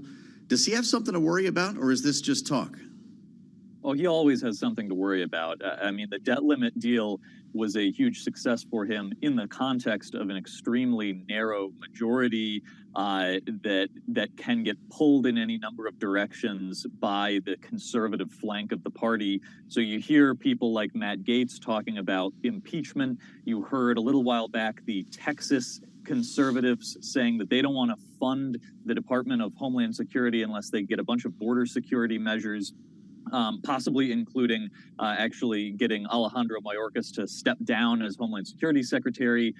There's this underlying question of exactly what are the demands from the most conservative members. Is it focused on something related to funding that pushes them into a shutdown fight? Is it more impeachment? And that's a relevant threat as we get toward the September 30th deadline, because that's a train leaving the station. If you're going to make big demands, that's a big piece of legislation that you can make demands on. Jack, I appreciate it, as always. Bloomberg Government Congress reporter. Good luck when the House returns next week, although we'd love to talk to you as that happens here on Sound On. Mentioned Mark Goldwine and his work at the committee for a responsible federal budget, where he is senior policy director. It's great to see you, Mark. Welcome back. Everyone saw the splash Sunday, Washington Post. Deficit doubles this fiscal year. Then you look at the calendars, that ends in 3 weeks. How much of this has to do with comps coming out of COVID versus a difference or expansion in spending? Yeah, so I think a lot of what we're seeing is, it turns out 2022 was actually an unusually good year. We had this surge of $1 trillion deficit, so it doesn't sound very good. But we had this surge of capital gains revenue. Inflation was pushing up incomes. Interest rates were still benefiting from the very low rates of 2020, 2021. Now things are normalizing. And apparently the new normal isn't $1 trillion of borrowing a year. It's $2 trillion. That's pretty remarkable for a White House that continues to trump deficit reduction. Here is Joe Biden on the 2nd of November. And you've heard this line recycled through stump speeches since. You know, you can hear from Republicans, my God, that big spending Democrat Biden, man, he's taking us in debt. Well, guess what? I reduced the federal deficit this year by $1,400 billion. $1,400 billion. The most in all American history. No one's ever reduced the debt that much. We cut the federal debt in half.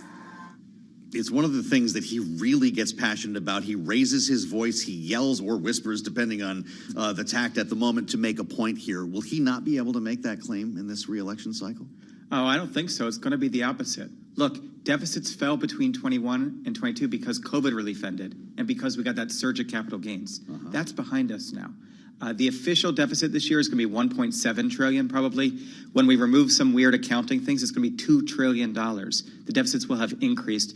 President Biden, to his credit, has signed a couple deficit reduction bills into law, but he's also signed an awful lot of deficit increasing bills into law. All right, so there's the straight scoop from the committee.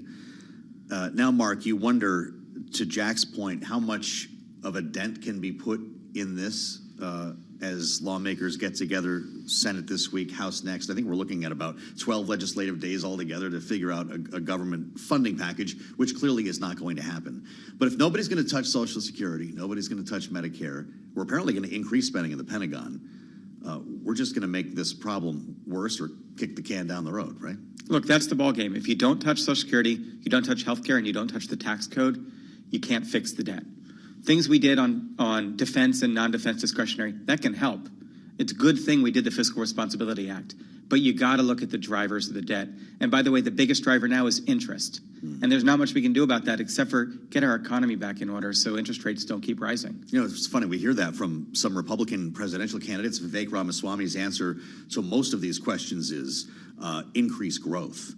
But that's a pretty difficult prescription when a lot of folks are actually predicting a recession right now. We could be going into a slowdown. What would that mean for the numbers we're talking about? Yeah, we're not going to grow our way out of this. But something remarkable about this year's $2 trillion deficit is it's at a time the economy is actually doing quite well. Unemployment's 3.5%. We've never had such a high deficit outside of a war, recession, or major catastrophe like a pandemic.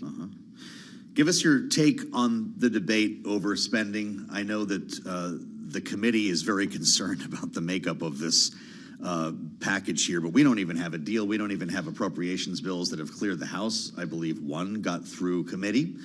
And you've got a Senate in a very different posture than the House here. You're girding for a shutdown, I suspect. It's a question of when. I'm certainly worried because, look, there was a deal, the Fiscal Responsibility Act, but now the House is trying to spend below that level. The Senate's trying to spend above that level. Nobody seems to actually be abiding by the deal that the president and the speaker made. And until they come to some kind of agreement, that shutdown risk is going to loom. Sure. But that's pretty tough when that's the view before you even sit down and talk, right? What do you think is going to happen in the next couple of weeks once we actually have both chambers back in Washington? Speaker McCarthy is going to have to come out early next week and say something to get the ball moving here. So I think the best bet is always that Congress will kick the can. So while I worry about a shutdown, I think the most likely scenario is they'll do what's called a continuing resolution. They'll basically take last year's levels and extend them to buy themselves more time. And then they'll probably try to wrap like a gigantic package at the end of the year that buys enough votes from enough different coalitions that it gets to the finish line. What kind of duration is reasonable, though, for a stopgap? Because we're going to be walking up on the holidays once again, and boy, you've seen this movie before. Yeah, I mean, we'll see if they do this in pieces or all at once, but my guess is this finally gets resolved sometime around December 24th, December 23rd, just in time so the Congress can get back for Christmas break. Got it. Okay. We'll see what happens with all of that, but there are longer-term issues to be dealt with here. Do we have any reason to believe that in an election year, that's going to change a year from now, for instance? We're going to be talking about this the end of next summer into next fall. It's going to be the same conversation about a shutdown, but it'll be in the throes of an election cycle. I'm not optimistic, but I am encouraged. I'm encouraged that recently there's been a lot of talk on the Hill about ways to lower healthcare costs, like equalizing payments for hospitals and doctors. I'm encouraged that people are waking up and seeing deficits are doubling.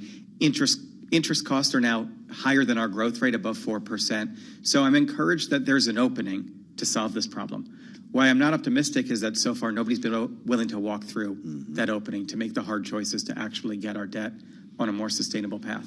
Yeah, it's, we keep talking about it. It's not like they don't know this is there. At some point, someone's going to have to get their arms around entitlements and have a real conversation about it. Mark, we'd love to stay in touch with you between now and then. Mark Goldwine, Senior Vice President, Senior Policy Director of the Committee for a Responsible Federal Budget. Great to see you. Thanks for coming in to spend some time with us on set here, which is a good opportunity for me to remind you that we're simulcasting on YouTube now, and we would love for you to join us here with the cameras and the lights in studio. Search Bloomberg Global News on YouTube and come find us here in video form. Let's assemble our panel now. Jeannie Sheehan Zaino joins, Bloomberg Politics contributor and Democratic analyst, joined today by Chapin Fay, the Republican strategist, former press secretary for Governor George Pataki, now at Actum. It's great to have you both here. Jeannie, I'd just love to get a quick swing while we have a couple of minutes from both of you on this idea of deficits ballooning to, in fact, double by the end of this fiscal year. It takes a real point of argument or even achievement away from Joe Biden as he runs for re-election. This has been something that he's been beating the drum on for the last 2 years. Can he mention it again? I think he will mention it again because the administration has long felt that the investments that they have made via the Bipartisan Infrastructure Act, the Inflation Reduction Act, that is the way to handle the deficit. And so, the reality, the numbers may be different, but on the campaign trail, he is going to say, watch and see. As this money flows in, as it creates jobs, as we see new factories built and all of those things, we are going to be able to address the debt and the deficit. So whether he should be saying it or not, numbers-wise, he will continue to make that case because it's a critical part of his argument for re-election. If you're a Republican, Chapin Fay, this is all you need, right? Fits nicely on a bumper sticker. Biden doubles the deficit. Yes, if Jeannie is right, and this is a critical part of his campaign for 2024, I think he's in trouble. It's an easy soundbite. It's an easy attack line.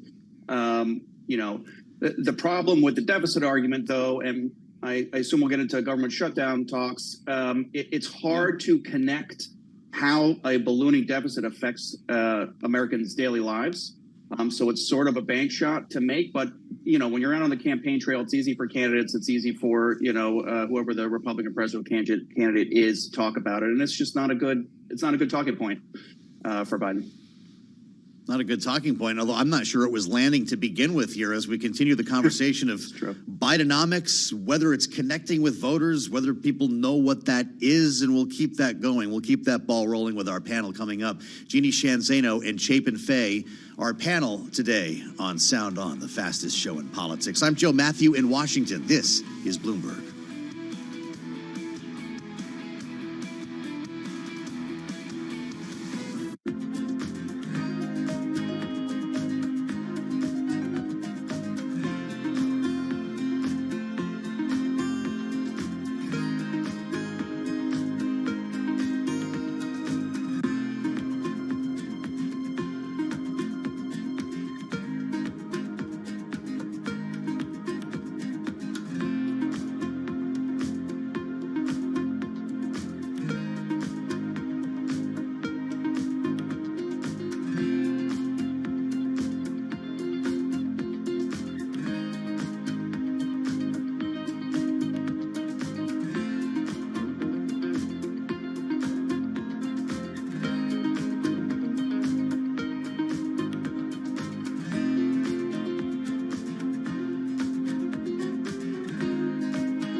markets, headlines, and breaking news 24 hours a day at Bloomberg.com, on Bloomberg Television, and the Bloomberg Business app. This is a Bloomberg Business Flash.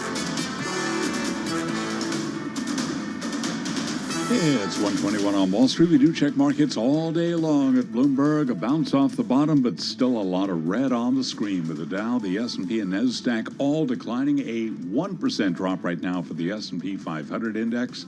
The Dow is down 0.8%. The NASDAQ Composite Index is down 1.3%. Stocks are retreating. Treasury yields are climbing after a stronger than estimated reading on the American services industry, bolstered speculation that the Fed will have to keep rates higher for longer. Again, we've got the S&P down 41 points, down 1%, 10-year yield 4.23% right now on the 10-year.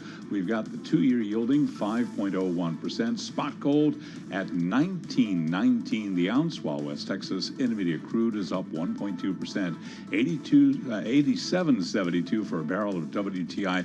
Brent holding above $90 a barrel, 90.91 Brent, of course, the global benchmark. Overstock.com shares are plunging 27% after providing a business performance update for both the quarter to date and the period since October 1st, when Overstock launched BedBathAndBeyond.com in the U.S., merging the two companies into a single online shopping destination under the Bed Bath & Beyond name. Overstock shares, again, they are down by 27.4%.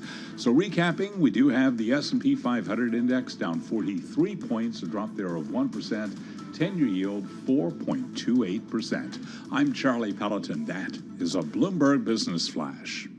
This is Bloomberg Sound On with Joe Matthew on Bloomberg Radio. It's a tough headline any way you cut it. U.S. deficit explodes even as economy grows. That's what Washington woke up to on Sunday morning. And having spent some time with Mark Goldwine just now, crunched the numbers, it's pretty hard to refute what we're looking at here. A deficit that balloons to $2 trillion by the end of this fiscal year, right around the time the government might shut down. That would be the end of this month. Let's reassemble our panel now. Jeannie Sheehan Zaino joins, Democratic analyst and, of course, Bloomberg politics contributor. Joined today by Chapin Fay, Republican strategist, Actum. It's great to have you both here. Chapin, why don't we pick up where we left off? You mentioned the word shutdown. And look, this isn't new. It's the worst kept secret in Washington that this is likely going to happen. It's just really a question of when, and a question of Speaker Kevin McCarthy's authority, credibility, and control over his very thin Republican majority in the House. Matt Gaetz is speaking up now. I gave you a taste of that a little bit earlier this hour in an interview, talking about the potential of firing Kevin McCarthy if he doesn't like the way this goes when the House returns next week. Here he is. When we get back to Washington in the coming weeks, we have got to seize the initiative. That means forcing votes on impeachment. And if Kevin McCarthy stands in our way, he may not have the job long. So let's hope that he works with us, not against us. What do you think, Chapin? Will he have the job for long? Well, listen, Speaker McCarthy's got one of the hardest jobs in politics, right? Wrangling a very unruly caucus of Republicans.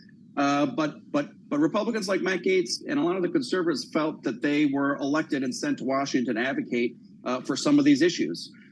So I do think the speaker is going to have to capitulate to some of these ideas. The government shutdown is going to be a blame game, and Republicans have to be clear and concise and break down exactly how their agenda affects everyday Americans, because that's what's important, right? If you just talk about a ballooning deficit, hard to tie that how that affects positive or negative an average American's life. But as they see billions of dollars going to Ukraine, as they see how much local municipalities are under strain because of the migrant situation, it's going to be a very difficult case to make against a Republican caucus who may shut down the government for tax breaks, trying to put money back into people's pockets. So on the messaging front, I think Republicans have the better message and the better policy, proposals. Some of them, like tax breaks and putting more money into Americans' pockets. But it's a little early to tell. Speaker McCarthy has a very unruly caucus that he's going to have to keep, not necessarily keep in line, but try and act as a unified force. This will be very difficult. But as of right now, I think they will have an edge in this upcoming battle. We do have to be specific about Republicans, right, Jeannie? Because it sure sounds like Mitch McConnell and Senate Republicans are on a very different island from those in the House. The White House and the Senate appear to be in step here. Kevin McCarthy might be the one out of step. Is that the case? It is the case. I mean, this is a Republican versus Republican battle, and specifically Republicans in the House versus Republicans in the Senate. In fact, on that press conference the other day, when Mitch McConnell came out and we talked so much about him freezing, that press conference, he intended to come out and send a clear message to Kevin McCarthy.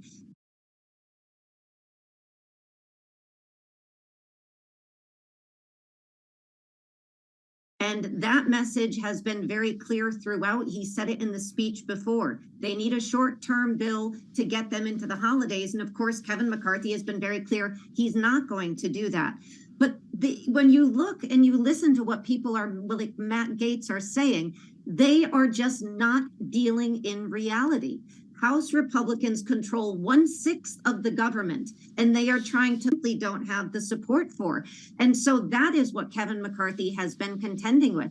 He was able to herd those cats earlier, but very much like Paul Ryan and John Boehner before him, he overpromised to this very small group of people on the far right of his own caucus about spending and other things, and they are going to hold him to delivering on that. And that is going to put him in a very difficult position because he will need Democrats and have to concede to Democrats to get a short-term spending bill, or there's a shutdown. And that hurts Republicans at a very bad time. So, you know, I agree with Chapin. He has the hardest job in D.C. right now, and it's going to be, you know, fascinating to see if he can maneuver it. His predecessors were unable to, and both ultimately left. And I would not be surprised if that is Kevin McCarthy's fate at some point in this process down the road. Illustrating the contrast here, Mitch McConnell, of course, the Republican leader in the Senate earlier today on the floor, talking about this supplemental request to fund the war effort in Ukraine, not to mention the debate over Pentagon spending in the broader budget. Since Putin's escalation in Ukraine, President Biden has not been as decisive as many of us would have preferred. But this is no excuse for Congress to compound his administration's failures with failures of our own. With a jab at Joe Biden while he was at it, Chapin Fay, Mitch McConnell and the Republican establishment, kind of the old school Republicans, seem to be very much on the same page as Joe Biden when it comes to Ukraine spending. Is this where the fallout will happen in the House? I think it's one area where fallout will happen. I think we are, and the rise of populism is an issue in the Conservative Party, because I think we're living in an era where our elected officials, the gap between what our elected officials are doing and what the voters want has never been wider, which is what is driving these Republican members of the caucus, because they feel they have been sent there to achieve some of these conservative ideas. Again, some of them are, like Jeannie said, not living not in reality, but some of them, tax cuts, some of these fiscal policies, this is what the Republican caucus was elected to get done. And I think it's a problem for established Republicans like Senator McConnell. Leader McConnell, I have utmost respect for him. The Supreme Court wouldn't be as conservative as it is without, Leader McConnell's backbone over the past several years. But I do think he is out of touch with what Republican voters currently want. I think he is out of touch. And of course, there's going to be that inter-Republican battle between the House and the Senate. And as a quick aside, I once saw, this might be a little morbid these days in context, but I once saw a speech by Leader McConnell where he said the Senate is where things go to die. Meaning, that's the point of the Senate, to cool things off from bills that come to the House. A little bit morbid in today's context with some of our aging leaders. So there's always going to be that tension with Senate Republicans and House Republicans, but they're just going to have to come to some agreements. And, this is a multi-level negotiation. And we're in the first phase, right, where people like Congressman Gaetz are trying to get his points out in the media, right? That's a negotiating position and tactic. And these are the things that he is asking for. Is he going to, with his colleagues, shut down the government if he doesn't get 100% of what he's asking for? I'm not so sure. But they're going to have to get something big in order to go along with Speaker McCarthy, which, again, is his major problem over the next couple of weeks. Yeah, and you wonder what there is to negotiate at this point. Jeannie, I still go back a couple of months. We thought we had a deal, this debt ceiling deal that brought us to the verge of default. It was going to be the end of the world, the fiscal cliff. They actually averted that. And yet we're still going to go through the motions here as if it never happened. That's right. Deal schmeal, Joe Matthew. What do we know about that? That's basically, I'm just thinking the same thing. There was a deal. We all celebrated it. We averted the fiscal cliff. And it was as if it never happened, and they're renegotiating that. And, Mark had just said this earlier to you, until and unless that deal will hold, we are going to be in an awfully chaotic system. And the reality is that if this is how Republican voters feel, then they need to elect more legislators to get the majority they need to push through these policies. To suggest that they can push through these policies without having those people in place by just threatening to shut down the government.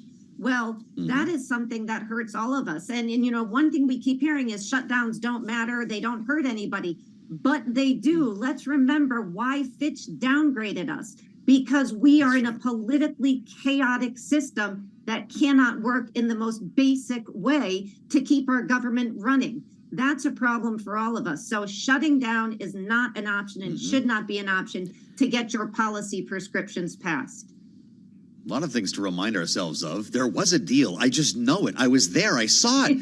Oh, and that downgrade. Both of those did happen. That's the backdrop for this debate that we continue to hash out here on Bloomberg Radio.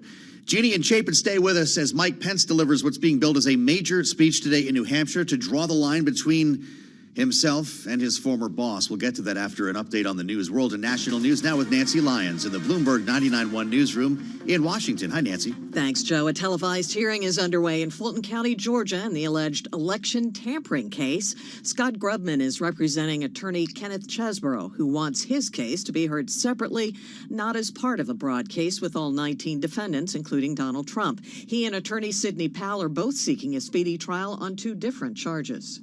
It's pretty clear here, Your Honor, that if this case were allowed to go to trial with either all 19 defendants, which obviously it seems like that's probably not going to happen, but even with just Mr. Chesborough and Ms. Powell, you're going to have 2 cases in one. Grubman says it's not fair to ask Chesborough to sit through evidence in a totally different conspiracy allegedly involving Powell. The district attorney, Fonnie Willis, is hoping to keep the co-defendants together. Secretary of State Antony Blinken is reaffirming America's support for Ukraine and its war with Russia. Blinken met with Ukrainian President Volodymyr Zelensky today in Kyiv during an unannounced visit to the capital city. Blinken told Zelensky he was struck by the courage, strength, and resilience of the Ukrainian people as the conflict dragged.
Markets, headlines, and breaking news 24 hours a day at Bloomberg.com, on Bloomberg Television, and the Bloomberg Business app. This is a Bloomberg Business Flash.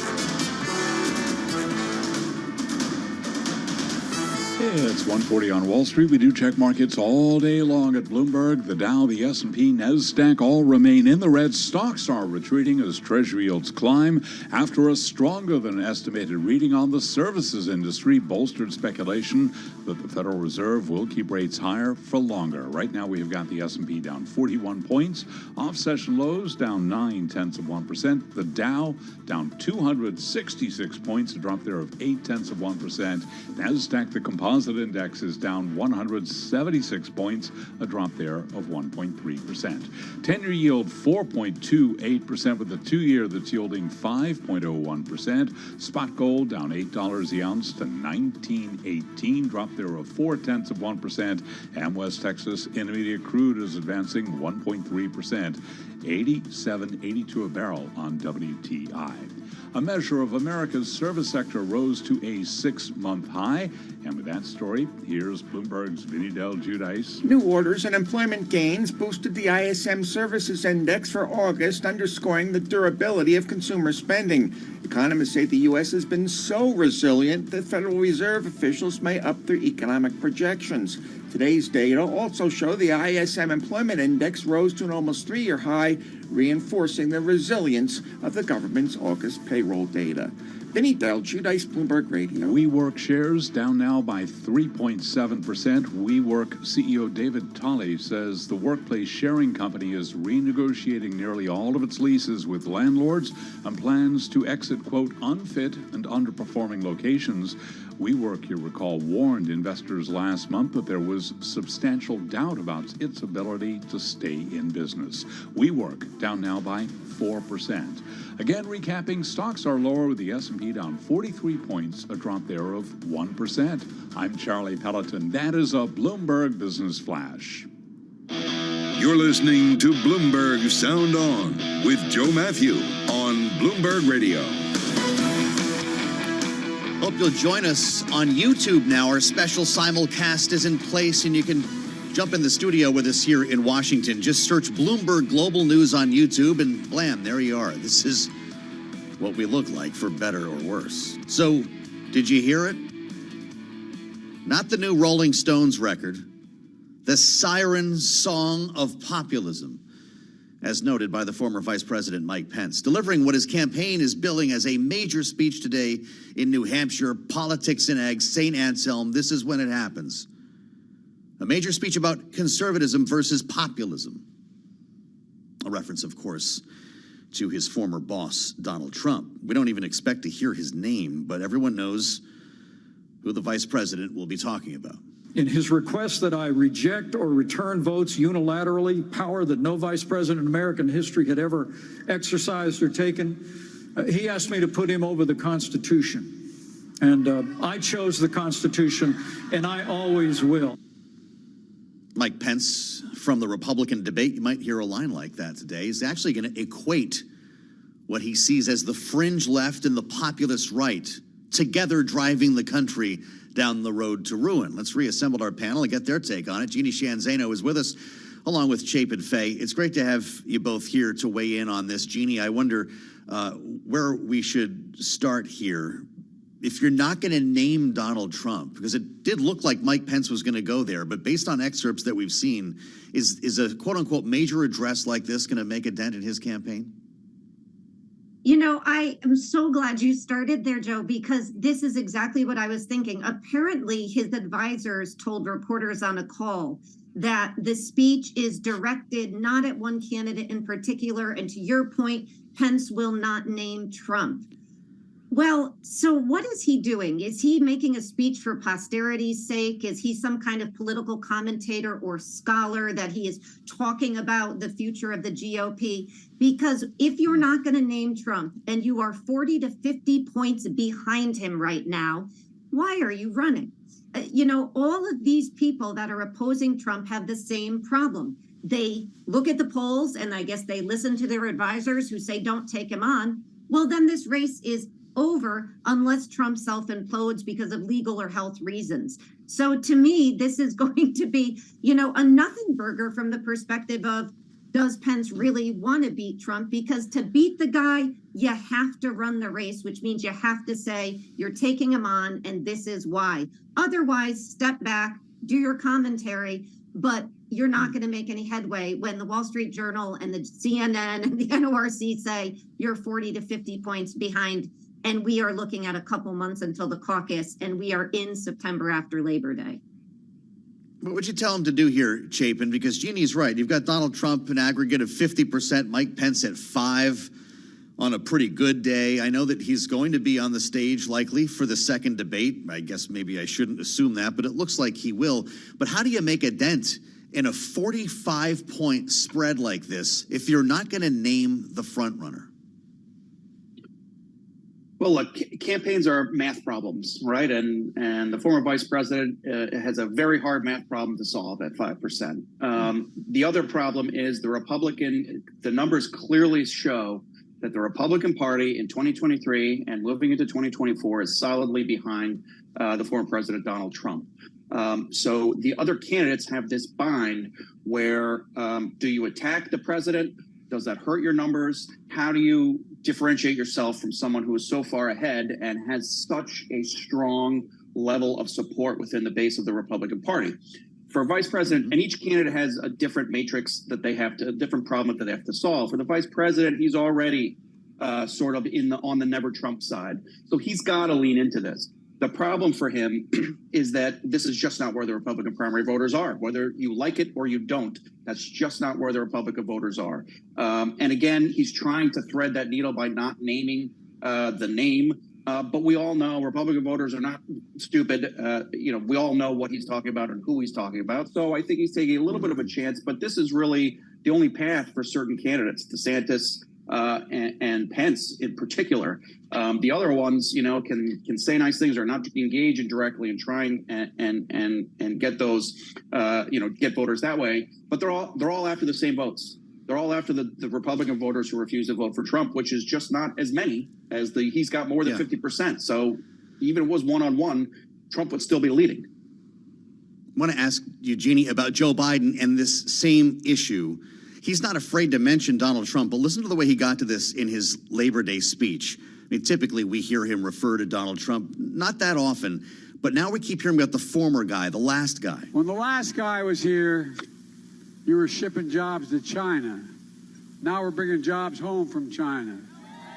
When the last guy was here, your pensions were at risk. We helped save millions of pensions with your help. When the last guy was here, he looked at the world from Park Avenue. I look at it from Scranton, Pennsylvania. I look at it from Claremont, Delaware. Not a joke. Is he well, no, maybe not a joke, Jeannie, but what's he getting at here? Why not actually say his name? I think that's Joe Biden's way of speaking. I mean, that's how Joe Biden has always spoken. There's only one previous guy who was there, and the reality is Donald Trump hasn't wrapped up the nomination yet. He is not the primary opponent yet.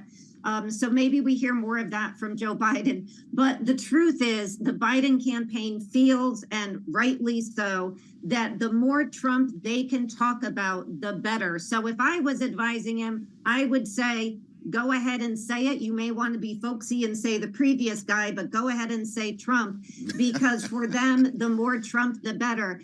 There is very little path at this point for Donald Trump to win in the general. The Republicans are facing a very, very difficult time. And we have seen that as we've seen the special elections roll out. And that's not because Joe Biden presents such a formidable challenge, because the head-to-heads aren't great for Joe Biden, but because as we look at the issue of abortion, as we look at the issue of democracy, as we look at Donald Trump, it still looks like Joe Biden will be able to repeat potentially what he was able to do in 20. So for him, Trump is okay to say, and I would advise him to get over the folksy, the previous guy, and just go out and say it, if not now, as soon as he wraps up the nomination.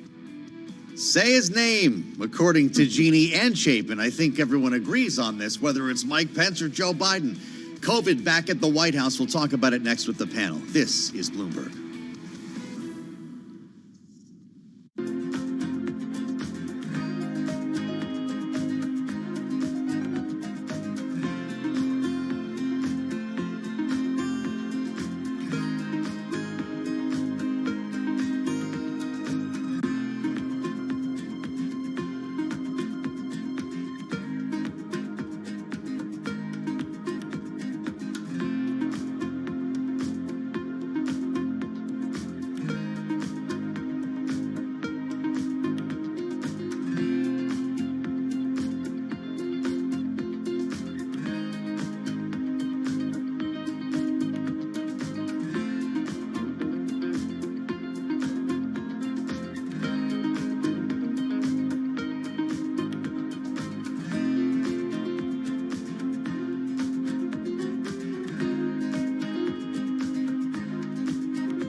your company news headlines on Bloomberg Radio.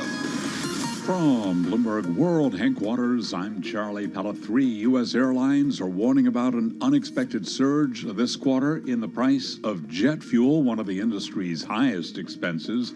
And with more on the story, here's Bloomberg's Steve Rappaport. Charlie, the three are United, Alaska Air, and Southwest Airlines, and it adds to lingering concerns about demand in domestic markets, lower fares, and rising labor costs. Southwest also says that unit revenue, a measure of demand and fares, would fall 5% to 7% from a year earlier, compared with a prior outlook for a drop of 3% to 7%. Industry analysts have been forecasting U.S. carriers would likely soon update existing financial guidance for the quarter, largely because of lower domestic fares and fuel prices that have climbed as much as 27% since the start of the 3-month period. Airlines have faced an increasingly uncertain domestic environment, caused in part by a surprisingly strong shift to international travel over the summer. Charlie? And that's Steve Rappaport reporting. Right now, we've got shares of UAL on a down day for the rest of the market. UAL up by about 0.2%.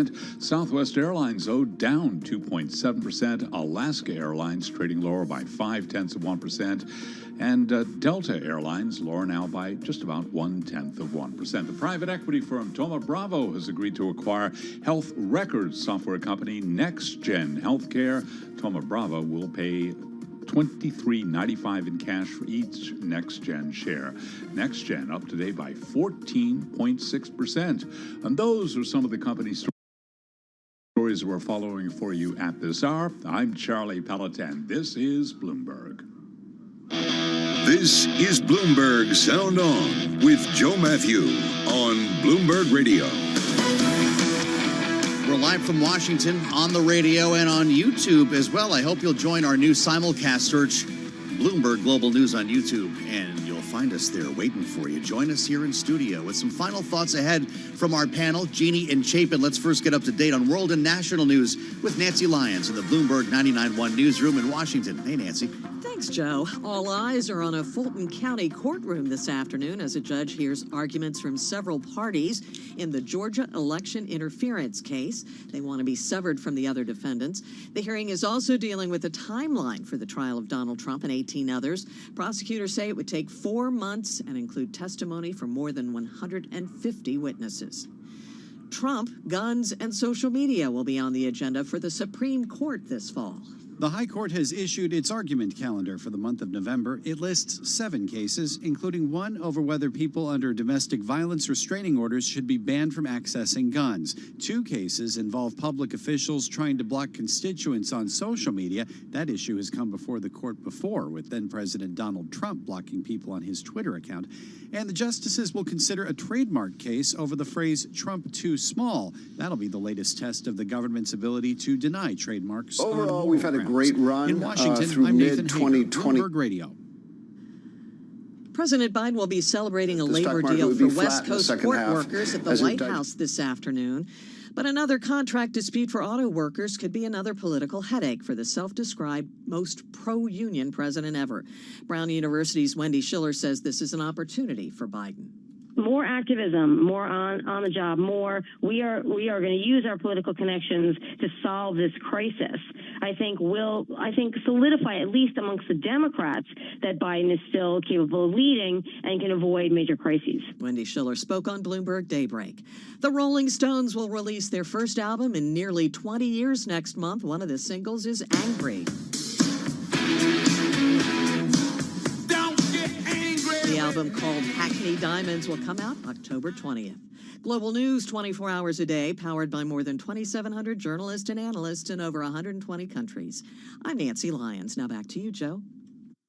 Nancy, I appreciate it. The headline by the Associated Press kind of says it all here, and it's not good for the White House. To mask or not to mask is the headline. Biden goes both ways. This is not a Fox News headline. This is the Associated Press. Remembering, of course, that the First Lady came down with COVID last weekend. That means all new rules for Joe Biden. Coming off of the Labor Day weekend, he was masking yesterday at the White House most of the time. He will be masking while indoors and around people in alignment with CDC guidance. And as has been the practice in the past, the president will remove his mask when sufficiently distanced from others indoors and while outside as well. All right, so that would be consistent with past policy at the White House, but that's not really the way it worked yesterday. The president, as we told you, held an important event in the East Room to award the Medal of Honor, a Vietnam War veteran. No mask, a lot of people in the room. They were all shaking hands. We reassembled our panel for some final thoughts here. Jeannie Shanzano and Chapin Fay. I just wonder, now that we're out of the pandemic here, Chapin, how careful, how deliberate does Joe Biden, does the White House need to be to avoid mixing messages and to open himself up to Republican criticism on the campaign? Very. I mean, the misinformation over all things COVID has been really, I think a disaster. And I'm not blaming any one side. I think it comes from both sides, but it is critically important for the president of the United States to be consistent. And that's what's been missing from the Trump administration to the Biden administration. There has not been a consistent message. Should we mask? Should we not mask? Does the vaccine help against the new strains? We don't know, but you should get vaccinated anyway. That just doesn't sound very scientific to me. I think everyone needs to get their act together in the federal government. This was supposed to be a winning issue for the Biden administration. Jeannie, does he mask up or move on? I think they have to follow the protocol. And anytime there's a breach from that, which we saw yesterday, it's a problem. So they do have to be clear on the protocol. They have to follow it. I don't relish wearing a mask again, so I'm empathetic to this. But they do have to Jeannie do and that as a Chapin, leader. great conversation. Hour 2 of Sound On starts now.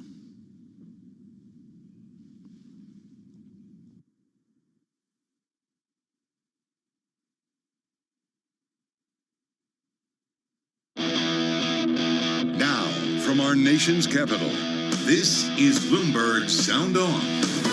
We're talking about red and blue division within states. How busy is Donald Trump's legal team going to be? Is the economy stupid? Is that actually what will decide this race? Bloomberg Sound On. Politics, policy, and perspective from D.C.'s top names. Federal spending combined with too lax monetary policy has produced this 40-year high in inflation. China policy is driven basically by domestic politics. American families are finding themselves further behind the 8 ball. To get anything done in this Congress, it's going to have to be done in a bipartisan way. Bloomberg Sound On with Joe Matthew on Bloomberg Radio.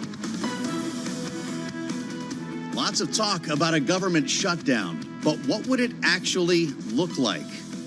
Welcome to Hour 2 of Sound On, the fastest show in politics. With the budget debate resuming and no deal on the horizon, we're going to talk about this with Bloomberg reporter Gregory Cordy, how the Biden administration is framing this. We do expect to hear from the president a bit later on this hour. And we'll spend some time with Libby Cantrill at PIMCO, who says the ingredients for a shutdown are more potent than they have been in recent memory. President Biden, as I mentioned, set to speak later on this hour in a deal for West Coast ports. What it might mean for the UAW is another matter. We'll discuss that with Washington senior editor Wendy Benjaminson. And we're joined as well by Bloomberg Dallas bureau chief Julie Fine, who's got an eye on this impeachment trial that's happening in the Texas legislature. A lot to cover in our second half. Let's get started on Wall Street. As always, Charlie Pellet has trading for us right now. Charlie, how's it look? Right now, we have got the Dow, the S&P, NASDAQ all in the red. Stocks are retreating, Treasury yields climbing after a stronger than estimated reading on the services industry bolstered speculation that the Federal Reserve will keep rates higher for longer. S&P 500 index right now down by about 0.9%, lower by 38 points to 4458. We've got the Dow down 223. We're off session lows, but still down by about 0.7%. And NASDAQ, the composite index, down 171 points. For NASDAQ, that is a drop right now of 1.2%.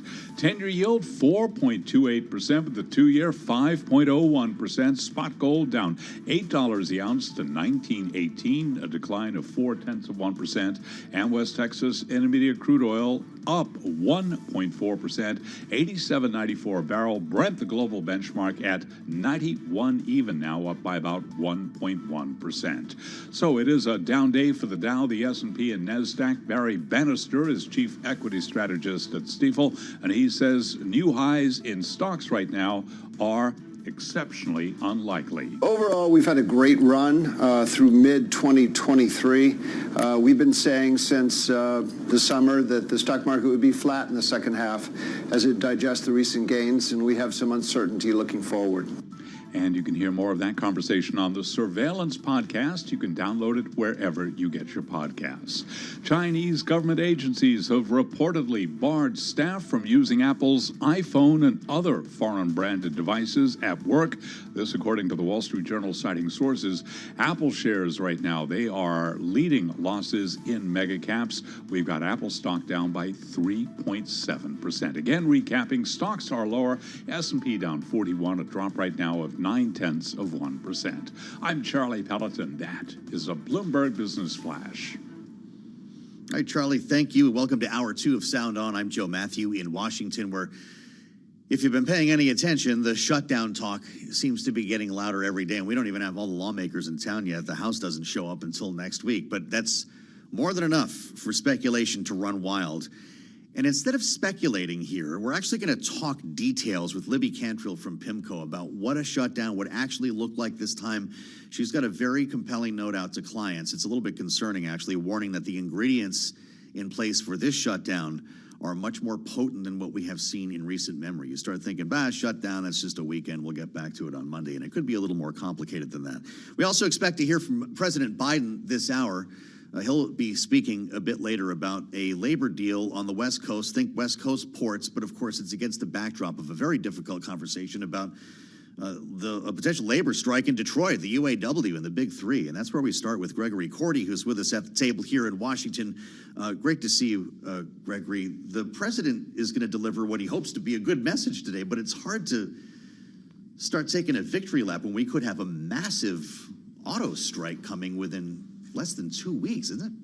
Yeah, he really wants to use this event as you say, a victory lap, a little bit of a pep rally after this agreement with the West Coast ports and the dock workers to get an agreement. And if you remember, just a couple of years ago, over what we've seen post-pandemic with these huge lines outside of ports and the supply chain shortages we had and all this was very important to the Biden administration to get done. Mm-hmm. A prolonged supply chain shock like a labor strike at ports would have exacerbated the inflation we've already seen. But now we've got to turn the page to the next thing, which is this looming strike deadline by the UAW next week. That looks like, it's getting a little dicey. The union's demands are pretty ambitious. The big three automakers seem to be digging in their heels, and the issues, interestingly, are an interesting cauldron of Bidenomics, where President Biden claims to be the most union-friendly president this nation's ever seen, but it's some of his policies, especially around electric vehicles, that are the issues at stake in these negotiations. It's really fascinating to think of the scenario that we're in here. If it were not for the EV incentives and some of the stuff that you're referring to in the Inflation Reduction Act, for instance, would we be having the same conversation? I think we would be having some kind of a conversation. Time since a new contract. Well, there's still a lot of resentments that have been bubbling over for more than a decade because the unions took a bath during the Great Recession. Remember all these automaker bailouts that we had, and their contracts were curtailed. They had to get rid of their traditional defined benefit pensions in favor of something along the lines of a defined contribution plan, and punted a lot of these bigger issues down the road. And now they're back at the table and saying, this is our chance. We've seen record automaker profits, but we also see these threats from electric vehicles and new technologies, similar to the writer's strike and the actor's strike that we're seeing in this summer of strikes, where they're worried about AI. Similar kinds of issues at play, where all of these workers are looking to the future and worried about their job security as their potential of their jobs being replaced by less labor and cheaper labor. Yeah, maybe that goes for all of us at some point here, Gregory. Could be. Does this hot labor summer have any impact on the budget negotiations about to, I guess, restart is the best way to put it here in Washington? That's a good question, and I'm not sure exactly what that connection is, but it's all sort of in the mix. Certainly, with the budget negotiations, we have a little bit of a hangover from that debt deal that we talked so much about a few months ago, where it doesn't feel like such a deal at this point. Well, there's a little bit of buyer's remorse, especially on the part of Republicans who feel like maybe they got taken for a ride on this and now want to see some more austerity, and now's the time to do it. That the deadlines are, I think, to the extent that this kind of goes with the labor deals, they're looking at not wanting to punt this down the road any further, not put it into Christmas. That's usually what happens where there's a short-term continuing resolution. Right, They buy exactly. a few months, but then after that we get into an election year, and nobody wins in a shutdown in an election year. And so I think all the ingredients are there for some real serious deal making that has to get done by the end of this month to save a government shutdown. That's right. We're going to talk about those ingredients now with Libby Cantrell. Gregory, thank you as always. Great to see you. Bloomberg reporter Gregory Cordy with us in studio here. And you know Libby Cantrell, the managing director, head of public policy at PIMCO, who has been watching this. And Libby, you're out with a client note here that's specific to these ingredients, writing that they are more potent than what we have seen in recent memory. What is it that makes this shutdown a little bit scarier than usual? Yeah, well, good afternoon. So I think there are a few things. One is just the fact that there's a very skinny House majority. Republicans only have a 5-seat majority. That means that they practically really can't lose many votes in order to get that 218 number that they need in order to pass the bill. And then I think just as Gregory just mentioned, there is buyer's remorse for this debt deal that, we should note that about 2/3 of the Republican conference in the House actually voted for. So they did support, raising the debt ceiling. And of course, in that deal, there were sort of top line spending limits for next year, for the next fiscal year and for fiscal year 2025. But this is the important but. Some of those folks do have buyer's remorse. They feel like, especially with the Fitch downgrade of the U.S. debt credit quality, that the time is now in order to sort of push for these austerity measures. Folks don't want to have this CR, this short-term kind of stopgap that we've seen before. And as a result, again, even though these spending levels were sort of already agreed to in the June debt ceiling deal, a lot of folks are walking back and sort of threatening a shutdown. And again, I think what we're telling clients is this is more than just an empty threat. We do think there is a faction of folks in their House Republican caucus who are, ready and willing to shut down the government, at least for a period of time. Well, that means something when Libby Cantrell says it. You go further, though, and throwing a little history at us here, Libby. Since 1976, there have been 20 funding gaps, as we call them, but there have been only 4 times in which the government has formally shut down. And in recent memory as well, 2013, we remember 18, 19. This time around, you see a full shutdown being more likely. How come, and can you describe to our viewers and listeners the difference? Yeah, and I think this is a distinction with a difference. And it's an important one, and one I don't think actually the markets are really paying attention to. Previously, in 2018, 2019, we saw a 35-day shutdown of the government. But Joe, importantly, that was only a partial shutdown. It was only part of the government. And that has implications both for economic growth, meaning that the economic impact of a partial shutdown is really less significant than a full shutdown, but then also for economic data. And this is really important, especially when you're thinking about the will they or won't they in terms of the Fed moving, particularly in November. If the full government shuts down, that means practically that we do not have economic data. We don't have, unemployment data. We don't have CPI data. We don't have GDP data. And very hard to imagine a Fed raising rates in that environment. So that is sort of the implication of a full government shutdown versus a partial one, which we saw again most recently in the 2018-2019 timeframe. This one looks like if the government were to shut down, it would be the full enchilada, so to speak. It would be the entire government. And as a result, again, would have reverberations for economic growth in the short term, but then also importantly, in terms of access for that economic data. And I think that's actually quite crucial from a market's perspective. You write that Social Security and Medicare would not be disrupted, at least checks to recipients would not be disrupted. But the SNAP program, for instance, food stamps, Libby, would be. This is important to talk about because we do hear some members in Congress say, hey, go ahead, shut it down and make a difference anyway. But it would for millions of people.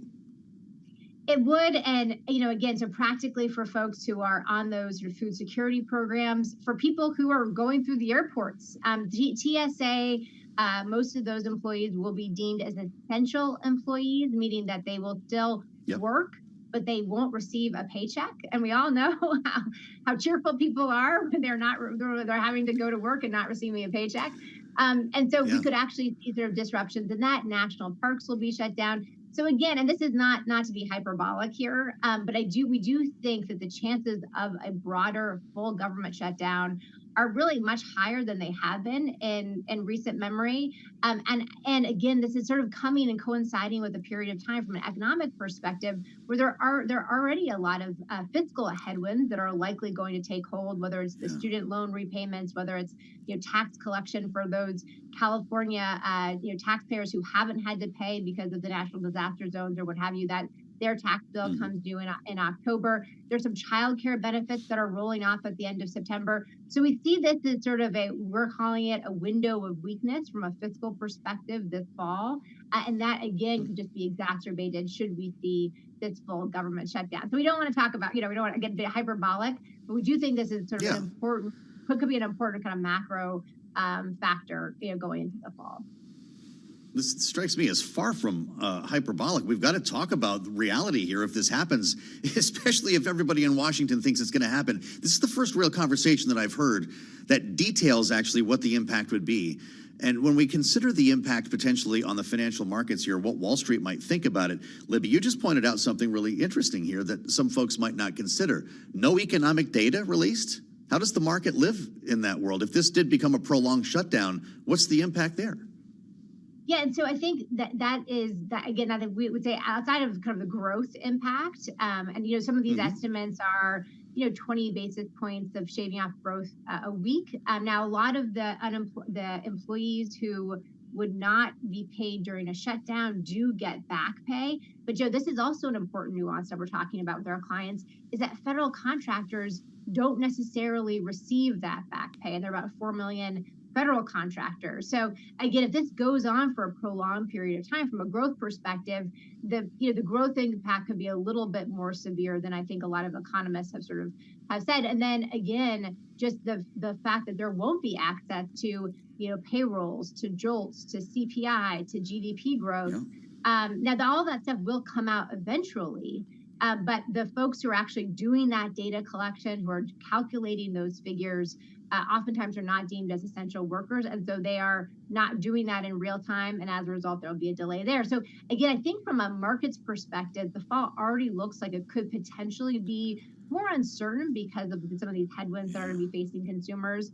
And again, we just think that the sort of government shutdown, especially if it's a prolonged government shutdown, the last thing I'll say on that is that there is, if the government does shut down in October, so September 30th is the deadline, if Congress doesn't come to a resolution before then, I guess my worry is what is the catalyst for there to actually, be a bargain? I'm not sure politically if there is one that's really short term or really in the immediate future.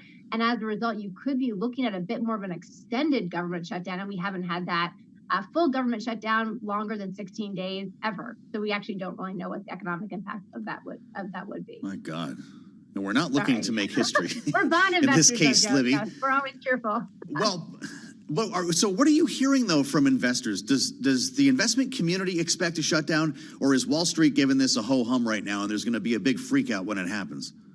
I think this is honestly more of a ho-hum. We've been sort of surprised with talking to some folks, both at our clients, but even other kind of market participants. And this is really whether, sometimes for some folks it's on their radar screen, but they just really don't think it's a big issue. And for others, they're not even paying attention because they do think there's been so much noise out of Washington.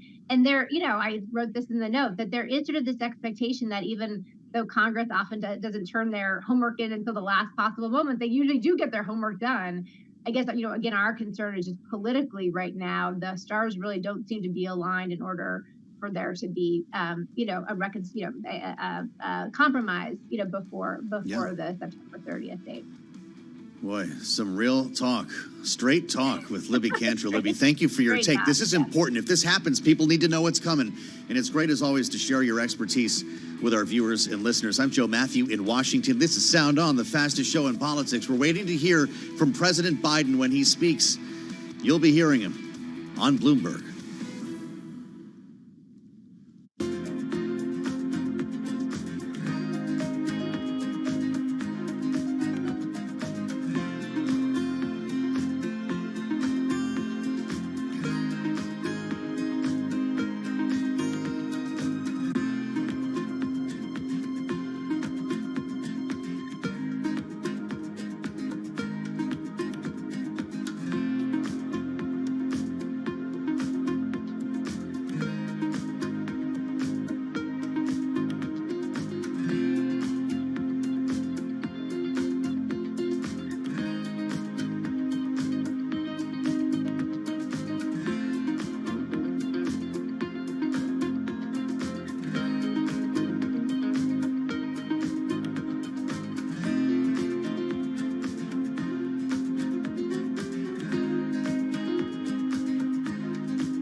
markets, headlines, and breaking news 24 hours a day at Bloomberg.com, on Bloomberg Television, and the Bloomberg Business app. This is a Bloomberg Business Flash. It's 2:21 on Wall Street. We do check markets all day long here at Bloomberg. Stocks are lower across the board, with the S&P now down 38 points, a decline of 0.9%. We are off session lows. Stocks declined. Treasury yields climbed after a stronger than estimated reading on the services industry bolstered speculation that the Federal Reserve will keep interest rates higher for longer.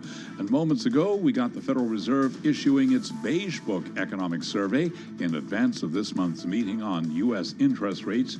And with more on that story, here's Bloomberg's Vinny Del Giudice. The Beige Book says there are signs U.S. inflation is moderating against a backdrop of modest economic growth. The survey is based on reports from the Fed's 12 district banks. It also indicates job growth was subdued in July and August. The Fed next meets on interest rates on September 19th and 20th.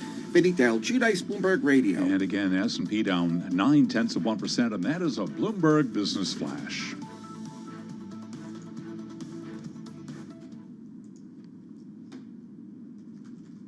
All right, Charlie, thank you. I'm Joe Matthew in Washington. Let's bring it to the White House right now. President Biden just started speaking about this labor deal for West Coast ports. We bring it to you live on Bloomberg.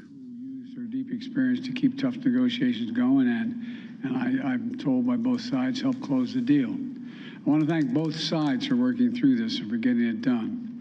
It's a good deal for workers, it's a good deal for companies, and it's a good deal for the United States of America.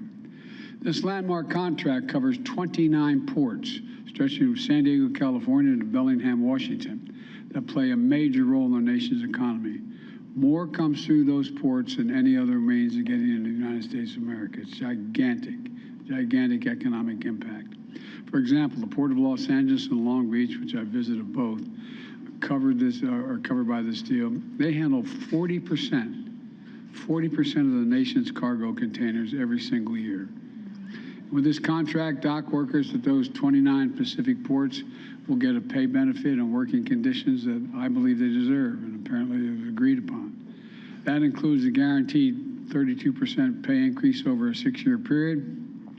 It also includes a one-time bonus for the dock workers' exceptional efforts during the pandemic, and it matters. We all remember how the ports around the world were congested due to disruption caused by the pandemic. During my first year as president ahead of the holiday season, my administration brought together port operators and shipping companies and labor to do everything they could to ease the bottlenecks for that season, that Christmas season. And America's longshore workers stepped up with extraordinary measures, including working around the clock 24 hours a day, 7 days a week to keep the cargo moving. It worked.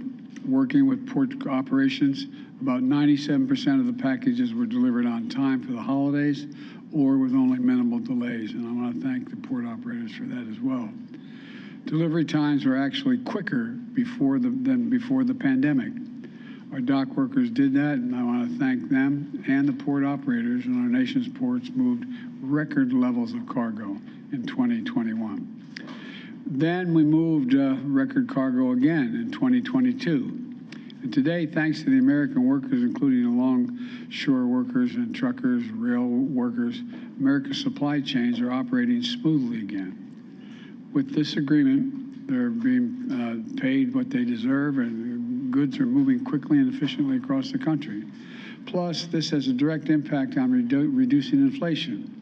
When the cost of moving goods through supply chains goes up, inflation goes up. Strengthening supply chains and inflation goes down. That's why we made fixing our supply chains to bring down inflation a top priority, and it's working. Today, inflation is down to around 3%, about 1/3 of what it was 1 year ago. That's near its lowest point in over 2 years. This contract proves that collective bargaining works.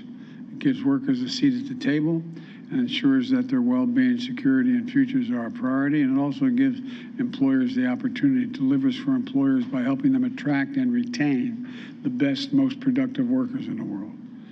Yes, it often takes time, But done right, collective bargaining means everyone wins. Workers, employers, our economy, and consumers.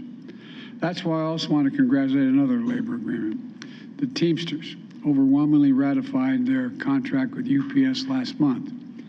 UPS is the largest single employer contract in all of North America, covering 340,000 workers. And thanks to that contract, those workers will see significant pay increases, improved working condition, brief relief from the heat and delivery trucks by eliminating the tier system, which unfairly paid some drivers lower wages than others doing the same exact job. With this historic contract, our Teamsters are going to continue to deliver UPS goods across the country, and our supply chains will continue working the way they should. These labor agreements build on other actions we've taken. During the pandemic, ocean carriers increased their prices as much as 1,000%, costing farmers, ranchers, and our economy a lot of money. But last year, I signed the Ocean Shipping Reform Act, cracking down on foreign shipping companies that were making Americans pay higher prices for everyday goods coming into our country. Since then, we've seen ocean shipping container rates come down to near pre-pandemic levels. And under the historic bipartisan infrastructure law, which we passed, we're making long overdue investments to upgrade our nation's railroads, highways, airports, and ports. The infrastructure law recognizes the vital role of modern, resilient infrastructure in reducing costs for American families and businesses and in creating good-paying union jobs for American workers. You know, all of this progress underscores something else. You've heard me say many times, including this Labor Day, Wall Street alone didn't build this country. The middle class built the country, and unions built the middle class. American union workers are the best in the world, and they do their job on time, long-term, and at less cost over time. People are starting to understand that. That's why America's support for unions is higher than it's been in nearly 60 years.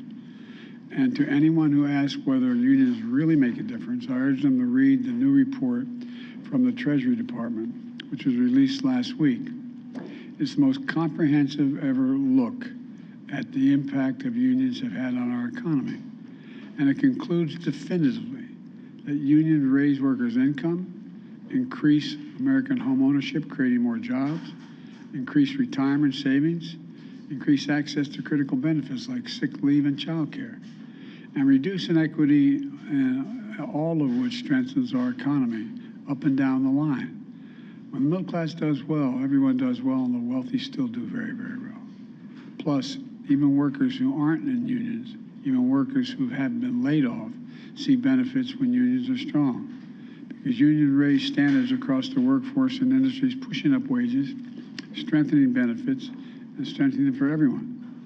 That's why I'm continuing to call on Congress to fully and finally pass the Protection of the Right to Organize Act, the PRO Act, which makes it easier for workers to organize unions and more difficult for businesses to engage in unfair practices. Let me close with this. We faced some pretty tough times in recent years. A pandemic that took more than 1 million of our friends and neighbors and our families. It was the worst economic crisis since the Great Depression. Major disruptions to critical supply chains. It wasn't long ago that 20 million people were out of work here in America, 20 million. But the American people and American workers didn't give up. Today we have the strongest economy in the world. Let me say that again. Today, the United States has the strongest economy in the world. The lowest inflation rate among all major economies. 13.5 million new jobs. Around 800,000 of them manufacturing jobs. America is now one of the strongest job creation, going through one of the strongest job creation periods in our nation's history. And it's no accident. I came determined to build an economy, as I said before, from the middle out and the bottom up, because everyone does well when the middle class does well, and the wealthy do very well. And look, to invest in American workers who are the backbone of the country makes sense to me. Labor contracts we celebrate today prove that. And while I'm proud of all the steps my administration has taken to strengthen the economy, The real hero in this story are the American people. Ordinary people getting up every morning, walking out, busting their necks, believing and doing their work, showing up. They're the ones making this happen. And they remind us who we are. I've said it many times, and I make no apologies for it.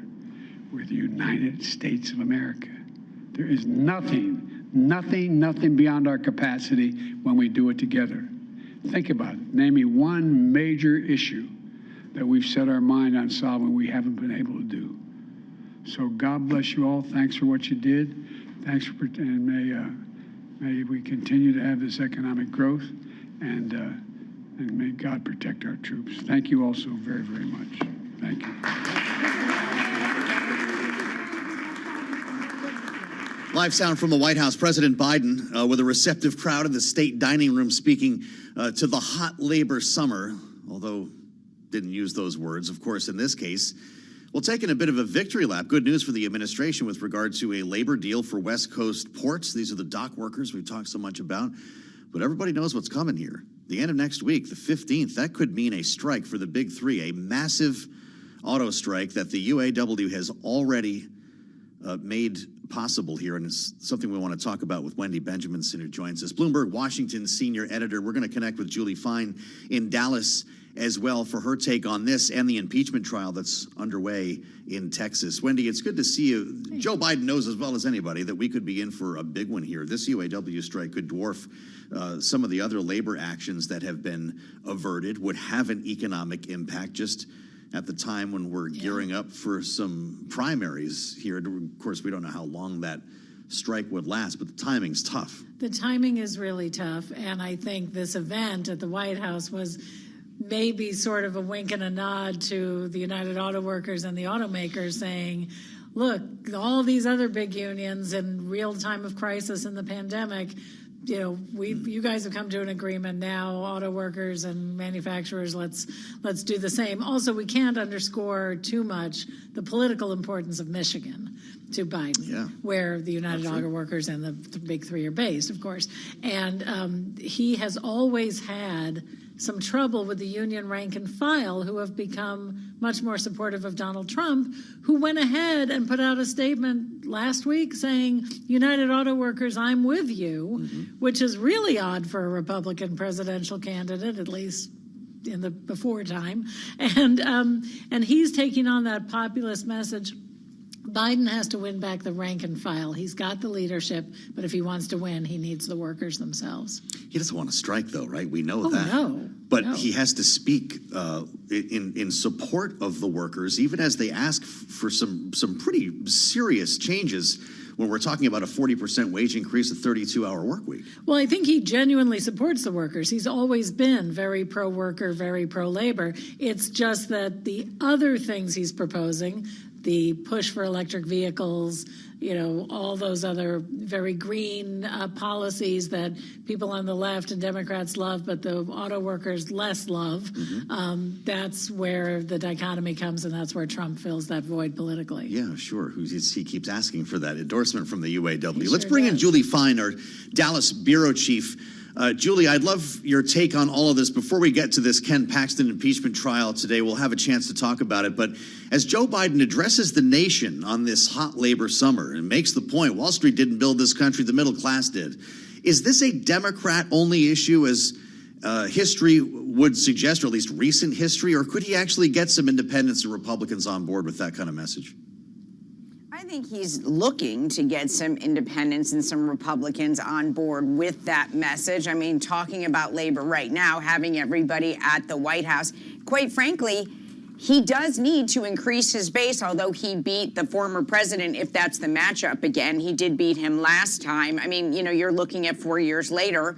So I think he's looking to, beef up his support. That is a good way to go about doing it. But you did talk about this, Joe, Wendy talking about it as well. You're kind of between a rock and a hard place when it comes to the United Auto Workers. Michigan being so important, having that labor support, but having the leadership support. And, well, the former president says he's supporting the UAW. The current president now has to figure out how to support the UAW, get the union people on his side in the UAW issue, even though that the former president saying that he is supporting them. He's got to get them on his side, but he's got to please the leadership as well. That is not an easy thing to do. It is very easy to sit when you're not doing the negotiations and say, UAW workers, I support you. So now President Biden really has to figure that one out. Does this remain a Democrat issue? When you start hearing about deals like this, why would an independent Republican voter not want a piece of that? If you can organize, get yourself a contract that says 40% pay raise, 32-hour work week, can this become a little bit more broad-based, or am I just crazy? Well, I think Republican voters who are not populists like Biden, the sort of more traditional ones, are worried about the cost to the companies, which will make the cost of cars more expensive, and they can make that argument that this downstream will affect more Americans who don't enjoy those benefits and don't have, who can't afford the cars. So I think that may be where traditional Republicans could balk. I get that, and that would be the conservative philosophy here. But Julie, when it comes to voters, when it comes to me talking to you here, doesn't that have some appeal in a tight labor market where workers have more negotiating power and union membership is far from an all-time high? There seems like there might be some room for growth here, or has Joe Biden hit the ceiling on this?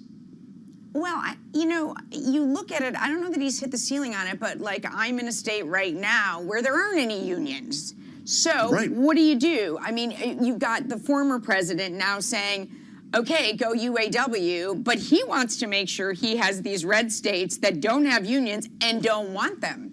And so it's a strange situation on where you really take the side. But it's going to be very difficult for Joe Biden not to come up with some type of solution here.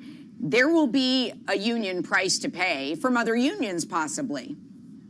I think Julie makes a really good point about red states and unions, because Nikki Haley, one of the Republican presidential candidates, was recently in an interview where she said that when she was South Carolina governor, she doesn't let unions in the state because union workers taint the water, which was sort of an odd statement. But obviously union workers not welcome in the state of South Carolina. And so that certainly shifts the politics. And clearly Texas, as Julie mentioned, Florida, hey, this is a right-to-work state, of course. But when you talk about the worker, as opposed to the party or the philosophy, I just wonder if there's much wiggle room there. Nobody's mentioned dues. There are reasons why people might not want to join a union. Absolutely. That would be one of them, as opposed to making more money or having more free time here. We're going to continue our conversation coming up here. Wendy Benjaminson, thank you for joining, as always, as we walked out of the presidency together here at the White House, and Julie Fine, our Dallas bureau chief. Let's get you up to date on Wall Street. It's been a minute. Charlie Pellet takes a look at trading this afternoon. Charlie, what do you have? Thank you very much, Joe Matthew. Lower across the board, as you heard right here on Bloomberg Radio, President Biden lauding the West Coast Dock Workers Agreement. And in a speech heard minutes ago, the president talked about the importance of that agreement when it comes to the U.S. economy. When the cost of moving goods through supply chains goes up, inflation goes up. Strengthening supply chains and inflation goes down. The president's remarks come only days before a September 14th deadline for an agreement between the automakers and the United Auto Workers Union. Stocks lower today. Richard Bernstein is Chief Investment Officer and CEO at Richard Bernstein Advisors. I still view the equity markets as being like a seesaw. And on one side of the seesaw, we've got tech, we've got all the sexy stuff on one side. And on the other side of the seesaw, we have everything else in the world. And so our firm is squarely planted on the everything else in the world side of that seesaw. And small caps are clearly playing a role in that. And today we are seesawing lower, so let's begin with those small caps. The Russell 2000 index down 0.5% right now. Red on the screen. The Dow down 185, drop there of 0.5%. S&P lower by 34 points, down 0.8%. NASDAQ, the composite index, down 161 points, a drop there of 1.1%. 10-year yield 4.29%. The 2-year 5.02%. Spot gold 19.16 the ounce, down 9 $9 the ounce right now. And West Texas Intermediate crude is advancing 1.1%, 87.68. But Brent crude been attracting a lot of attention as it moved above $90 a barrel. Right now, a barrel of Brent, 90.72. That is a gain for Brent today of about 0.8%. So again, recapping, red on the screen, S&P down 34, drop there of 0.8%. I'm Charlie Pellet, that Joe Matthew. Sound On continues. Back to you now in Washington. All right, Charlie, we thank you for keeping us up to date here, keeping us honest on the markets, which is something we always do here on Sound On. Even though we talk politics every day, we've always got an eye on Wall Street. And I will invite you, as I have the opportunity here, to meet us on YouTube now. We're streaming on YouTube with cameras. Very fun and exciting for everybody. When they come in here, they say, wait, I thought we were going on the radio. Smile, everybody. Here we are. Search Bloomberg Global News on YouTube, and you'll find us there. How about this for a headline? 70,000 daycare closures imperiling U.S. workforce gains. That is the threat. And Reed Pickard is writing about it here in our Washington bureau and joins us to discuss a little bit more here. Reed, it's great to see you. Thanks for coming in. We were talking about funding the government not that long ago. And the expanded child tax credit continues to come up in the conversation, something that went away in the initial stages of the Biden administration coming out of COVID here. But you're pointing to a trend that could make things even worse potentially for working women, for parents for that matter. The idea of 70,000 child care programs in danger of closing. What's going on? So if we rewind the clock back to the pandemic, where when closing schools and closing daycares led to tons of women dropping out of the workforce to scramble to try to take care of their children, we saw in the American Rescue Plan passed in 2021 that there were $24 billion distributed to child care providers as a way of trying to help them keep their doors open, pay for costs, keep their employees amid all of the strength of the labor market, and to not lose those employees. And so these providers have been relying on those funds to stay afloat. Okay. And now what's happening is that at the end of this month, those funds are expiring. And so the threat, as the Century Foundation points out, is that more than 70,000 childcare programs could close. And the domino effect there is that 3.2 million children could lose their spots. And for all of the parents that rely on that childcare, could lose that or face higher costs or reduced operating hours, a variety of different things that could threaten the workforce gains that we've seen in recent months. Is the expiration set in stone? The expiration is set in stone, and it's one of those things that we've known this threat is coming. It's something that those in the childcare sector have been talking about for months now, but it's now upon us. And while there is some additional funding for some childcare in the appropriations bill that's kind of caught up in the rest of the government shutdown concerns, it's certainly not anywhere close to the $24 billion that childcare are. Nobody's talking about it. 3.2 million children? I mean, you're the first person I've seen put a story together like this on data that was clearly available. When does this become a last-minute freakout? We've got to have a last-minute freakout when everybody learns that this is a thing. So there is a last-minute freakout happening right now. And I think one thing that is kind of key to this conversation is it doesn't mean that on September 30th that all of these childcare providers are just going to throw in the towel. Sure. It's more that there's this slow-burning challenge that we're now going to watch play out over the next 6-12 months and reinforce that, this is a sector where the child care providers can't charge parents anymore because parents can't pay anymore. They can't pay their workers any less than they currently are. It's broken economically, and yet the way that we've handled it is kind of Band-Aid after Band-Aid, and this is the latest Band-Aid that's expiring, and there's nothing coming on the other side. Boy, that's really something for a White House that, as I mentioned, is hoping to restore the expanded child tax credit. It seems like this might be a more urgent matter. Then again, we've got the WIC program that's being threatened by this budget debate that could be impacted by a government shutdown. This sounds like a triage case for the Biden administration. Which do you attack first? So in the case of this impending funding cliff, you have seen some folks on the Hill start talking about it. You know, Ro Khanna and Nancy Mace have started a bipartisan child care caucus in an attempt to kind of address these affordability concerns. And so, you know, they've really been talking about this issue, but it doesn't seem like there is, even though this is a bipartisan issue, it doesn't seem like there is enough support right now to do something immediately right now about addressing this cliff. Wow, that's not the answer that a lot of parents are looking for here. The estimate you mentioned by the Century Foundation is backed up by data otherwise, or is that kind of the arbiter of numbers on this story? So in the case of this story, they are the main drivers of these estimates because they're really the only people who have put any out. You know, the Century Foundation was also vital in terms of making a variety of estimates about folks who weren't receiving unemployment insurance benefits, for instance, during the pandemic. But I think it really puts this whole problem into perspective when you can hear these numbers. Yes, right. And then, you know, in my case, ask economists what those kind of numbers mean. And, you know, when we think about the gains that women have made, at the beginning of the pandemic, they suffered some of the biggest losses. But in recent months, women have been leading the recovery. There's more women on company payrolls than ever before. We saw labor force participation for women 25 to 54 reach a record this summer. And so in the context of now, it feels so fragile to kind of see what plays out over the coming months. Yeah, that's a really smart point that you make. Does this break down geographically in any particular way? Does it hit cities more than rural areas and so forth? So while this report dives into that a little bit, I would say that, you know, in perspective of thinking about where childcare closures are the worst is when places that already have very few. So we talk about America in terms of where there are these so-called childcare deserts, where there's not enough spaces already for the children that want them. So any closures in places where there's already a shortage just makes that challenge so much worse. And then in places where you did have enough spots, you could start to see that challenge popping up again.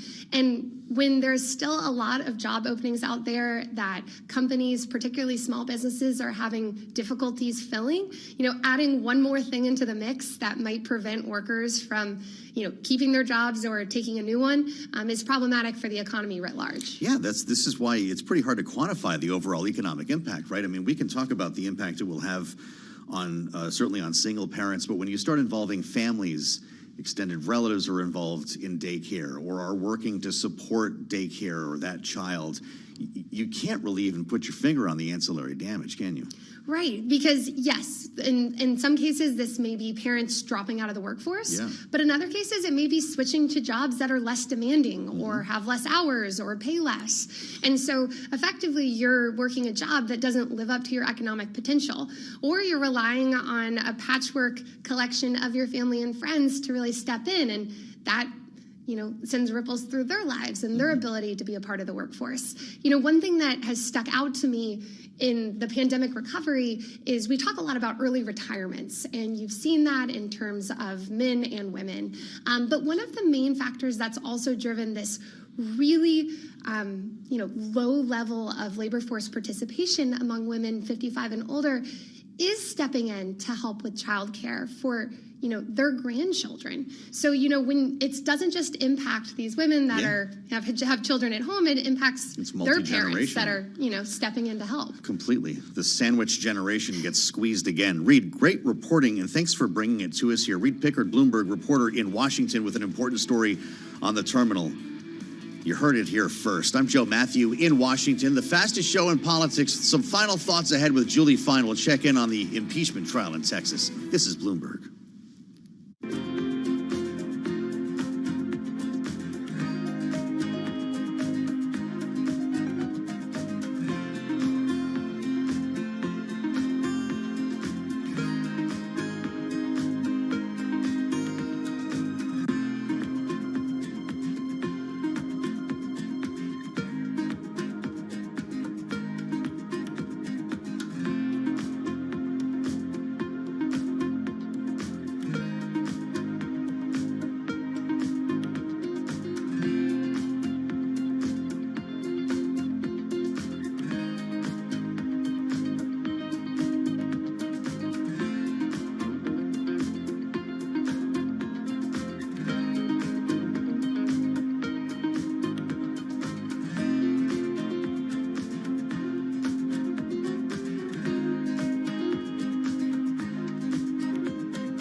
your company news headlines on Bloomberg Radio.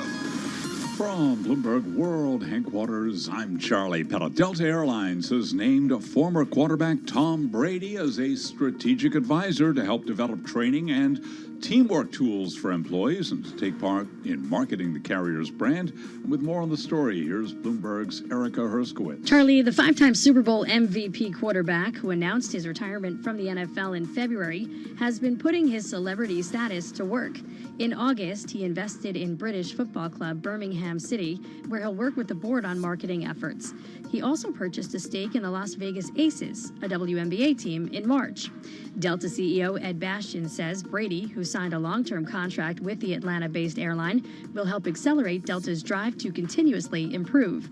Brady's mom worked as a flight attendant. Charlie? And it's Erica Herskowitz reporting. Again, Delta shares, they are trading lower today along with a lot of other airlines. We've got Delta down now by about 0.1%. Chinese government agencies have reportedly barred staff from using Apple's iPhone and other foreign-branded devices at work. This according to the Wall Street Journal. Citing sources, the journal says staff at some central government regulators received instructions via chat groups and in meetings to stop bringing such gadgets into the office. Apple shares trading lower now by 3.8%. And initial results from a company study say Moderna's updated COVID-19 shot helps people against a new highly mutated strain of the virus. And those are our top company stories at this hour, and this is Bloomberg. This is Bloomberg Sound On with Joe Matthew on Bloomberg Radio. We head to Texas next to compare notes with Julie Fine, our Dallas bureau chief, on the impeachment trial that's underway there right now. Pretty wild stuff. The Attorney General of Texas facing trial, and we'll have more coming up after we check on world and national news. Nancy Lyons joins now from the Bloomberg 99.1 newsroom in Washington. Hi, Nancy. Thanks, Joe. President Biden is taking a victory lap after a 6-year contract was achieved between the nation's unionized dock workers and their employers. This contract proves that collective bargaining works. It gives workers a seat at the table and ensures that their well-being, security, and futures are a priority. And it also gives employers the opportunity to deliver for employers by helping them attract and retain the best, most productive workers in the world. Biden hosted union leaders today at the White House. Now the spotlight moves to the United Auto Workers Union that could strike against the big three automakers if a contract is not reached by September 14th. Motivation among American workers is dropping, and a lack of engagement is causing a loss of productivity. The ADP Research Institute unveiled its monthly Employee Motivation and Commitment Index and found engagement, resilience, and connection dropped to 100 in August. That's the lowest level since June of last year. ADP says values of 100 and lower signal diminishing engagement. The index offers a gauge of worker satisfaction on issues from pay to flexible hours to remote work, and it finds that overall 4 in 10 workers are rated highly productive. Amy Morris, Bloomberg Radio. Prosecutors in Fulton County, Georgia, say the trial alleging Donald Trump and 18 co-defendants conspired to overturn the results of the 2020 presidential election could last about 4 months with more than 150 potential witnesses. That estimate was shared during a televised hearing in the case where several defendants had asked to be tried separately. The judge, however, denied those requests to sever the cases.